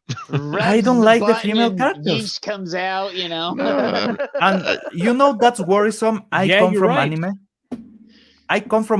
And from anime, I like Asuka. I like, for example, Misato Katsuragi. I like Horo from Spice and Wolf. I really like this kind of strong woman in anime, but they are not doing it right on American movies. No. They are messing it up. They are making the woman annoying, not strong. Annoying and preachy. Yeah, for example, if you want a really strong woman that actually ends up alone, Yoko from Gurren Lagann. She becomes a teacher because the man she loved died. And then she decides to come back and being a teacher and stay single. And she becomes an old, strong warrior that takes care of kids because she doesn't have her own. And that is, she was a warrior. She was fighting in mechas with the men at the same time, in the same battles, doing exactly the same. She came with a rifle in the first episode when the guys had a katana. She had a rifle and she was fighting a fucking robot. Right? Well, this sounds good, but how good is she with her armpit hair? I mean, that's the key question. She's clean shaven. He's like pull up one of my favorite female leads Ooh. in any anime, and that would be Fujiko from Lupin the Third, who is in very much a similar way her own an amazing femme fatale, which is a great archetype, the femme fatale. Yeah, where Fantastic archetype. she is a character. She's always seemingly double crossing our lead hero, but where it always seems like she does like him, but at the same time she's always willing to basically backstab him, and because he likes her, he's basically willing to go to the ends of the earth to save her and assist her. Man. Well, who wouldn't? I mean, looking at her. Also, exactly. I mean, worth pointing out, her name in Japanese literally is a boob joke as Lovely Peaks. I love the boob jokes. That's good, yeah. If you want an anime that is full on double tantrum all the time, there's an anime that is called Punchline. From the beginning, the title, if you write it in katakana, you write it as panty line. And that is the line that you see when the skirt is just there and you can see just a bit of the panty. Right? So the anime is about this guy that when he sees a naked lady, he bleeds from the nose, but he gains superpowers. But if he sees a lady naked for a second time while he is on superpower mode, the world ends. Literally ends? It ends. And So it he's- goes weirder and weirder So and he's weirder from never there. been in a men's club. Then he's never been in a. Yeah. So, would did be- you guys see those recent awful presentations of what was coming out with the Flash? Oh I yeah, didn't. that No, scene what? where it looks like an old video game and a cartoon when the Oh, you mean the when the white TV flies show? are running and it Yeah. looks like they are clothed or in a Tom and Jerry cartoon. Yes. Oh, right. Yeah. People are making fun of it like all week.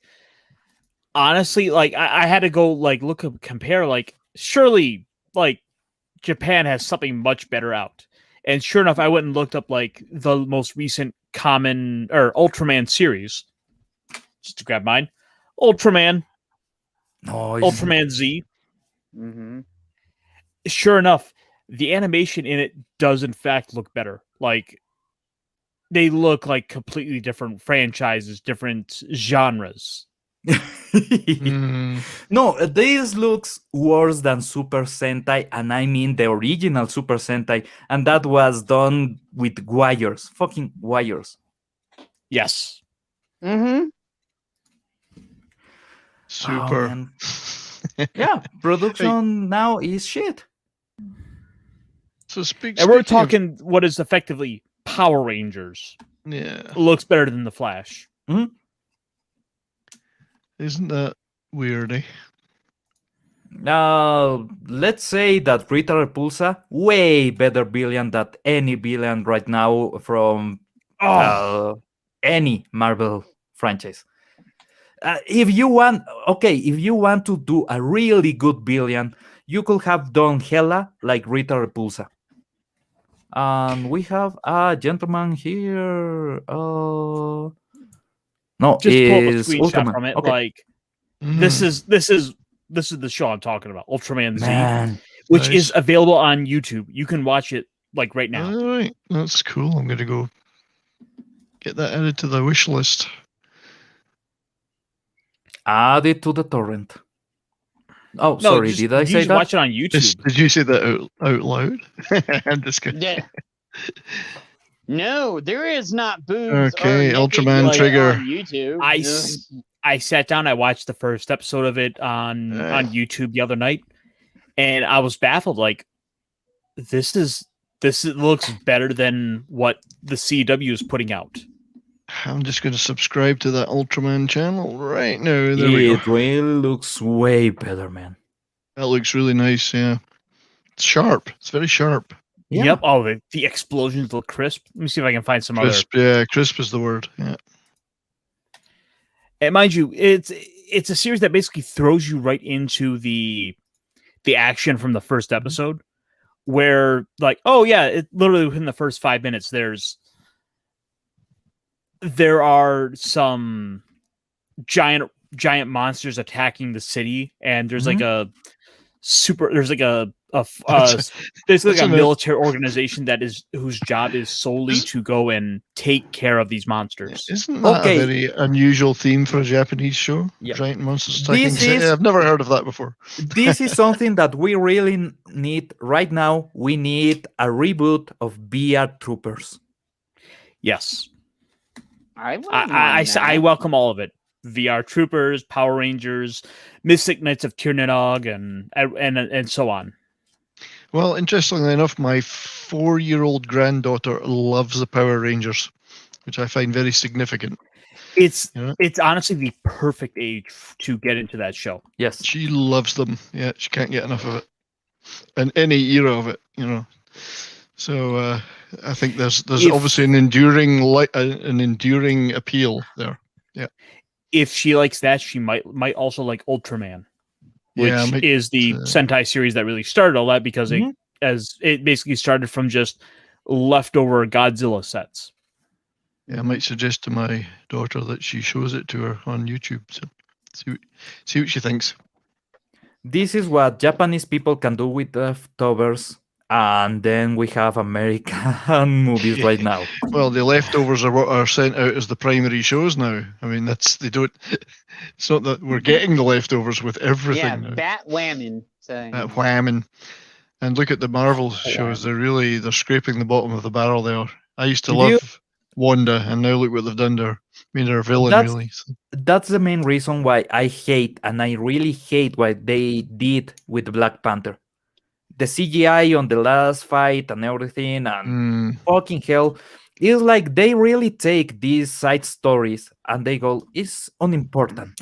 No, it's not unimportant. If it's world building, you are building something. So the brick needs to be of quality, or the whole building will fall apart. That's just logic. But they make a Black Widow is shit. Ant-Man, well, they tried. On the second one, they didn't even try. You have Black Oh, he Panther got is shit. He got pissed. That's the reason why he didn't Yeah. come back for the third one. He quit. So And you have the series like Loki, and no, man. and on Let's that just happy say- note, I'm going to have to leave you guys. Let's end because I need to eat. No, don't end just yeah, because this I'm was leaving. a supersized episode of this week Yeah. because we haven't done it for like 2 or 3 weeks. Well, I know. I've been missing it. Yeah. I've Yeah, missed it. sorry. I applied to this social help program where Yeah. I need to go through this kind of business school for 3 months, and in the end, I can apply for financial aid because I don't know what else to do at this point. I'm trying to get everything ready just to work. I want to work. I want to have my PC full working. I want to have everything that my clients ask. Sure. Yeah. Life, man. In real life, it does Yeah, affect that is sometimes. taking out so much time of my life. But I need to make this. If I end this and if I get everything through, I present everything right, and I get the money, I will be able to make even better stuff that I'm making right now. And on videos, on YouTube videos, I can come back to animation. I can do animation back again. I can finally render videos over 5 minutes. Yeah, nice. That'll be good. Yeah, that's good, mate. Yeah, but for that, I need to actually work it. I need to earn it. So I'm taking a lot of time of my life trying to do it. Yeah. Indeed. Well, I had to go back to work too, so that's. Everyone, if you want to plug your channels, let's start with Ironcaster. Oh, it's that guy. Put him on the spot. It's the boob guy over there. The boob guy. Yeah. There's a I wide don't know. chasm Guys, between I don't those know why you boobs. guys pay attention to me at all. Look at the chasm there. boobs. Oh, I like man. the chasm right there. Yep. Yeah, great. Indeed. And she's winning a lot of money there too. Mm-hmm. You could say But everything's let's gone just- tits up, huh? And down, up and down. Let's up put and her down. down. Oh, nice right now. fight. Yes, of course, I am Ironcaster. I sometimes talk about big robots, and I really need to get to recording some video for a larger, well, I shouldn't say a larger project, but more of a bi-weekly or so series of just talking about big robot news. Nice. Lovely. Yep, you can find me on my channel around probably Tuesdays, covering the original Mobile Suit Gundam. That is the regular ongoing live stream I have on my channel. And of course, you can find me with the Pop Culture sorry. Archivist. 70s.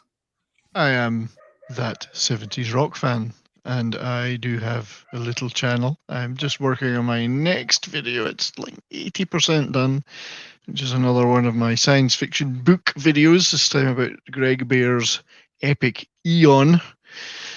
And I got a few other ideas tucked away for things I like to do, and I will be appearing, work willing, on Pop Culture Archivists tomorrow, where I will see you all. Nice. Lovely. Good. Oh, I think we said the name like 3 or 4 times already. Who are you? Sorry. Hey? I don't know, just some channel nobody goes The to. pop culture anarchist. So, yeah, we'll be probably doing a thing tomorrow. So, yeah. things and stuff. The thing Yeah, will be things and done. stuff because we don't have the whole schedule planned out yet. But that's the fun part. Yeah, I know. Yep. We go into panic mode when we're like, okay, let's It's put a everything hard together. life being a producer, Jed. Yeah, I know. So, well, I kind of make Iron do some of it too. So, With that, No one told me I Everyone- had to do stuff when I signed up for this. I told you when you signed up. I Hey, didn't that's sign Jed. up for this. I get Jed calling me all hours of the day and night. Yeah, I'm Damn, like, he's worse hey, than my hey, boss or my Danny. wife. He's worse than my wife. Demanding this and demanding that. I'm telling you now, Jed, I'm not doing the show naked, no matter how much you beg. I think we would only get a few views on that, so you know they I don't could do like it, Nick. seeing small things. I you could, know. that's right. Yeah, there's no Zoom big enough for. Oh man. And with that, everyone, thank you very much and see you next time. And I don't know how to mute people when I play a video, so you can talk. Well, then we can say I was whatever we trying not want. to talk too much. Say whatever we like. Quick. I'm Batman. Guys, I drank Boobs. so much of the bar tonight. Boobs, boobs, boobs. The fucking dinosaurs. It is, ma'am. It's ma'am. Bye bye.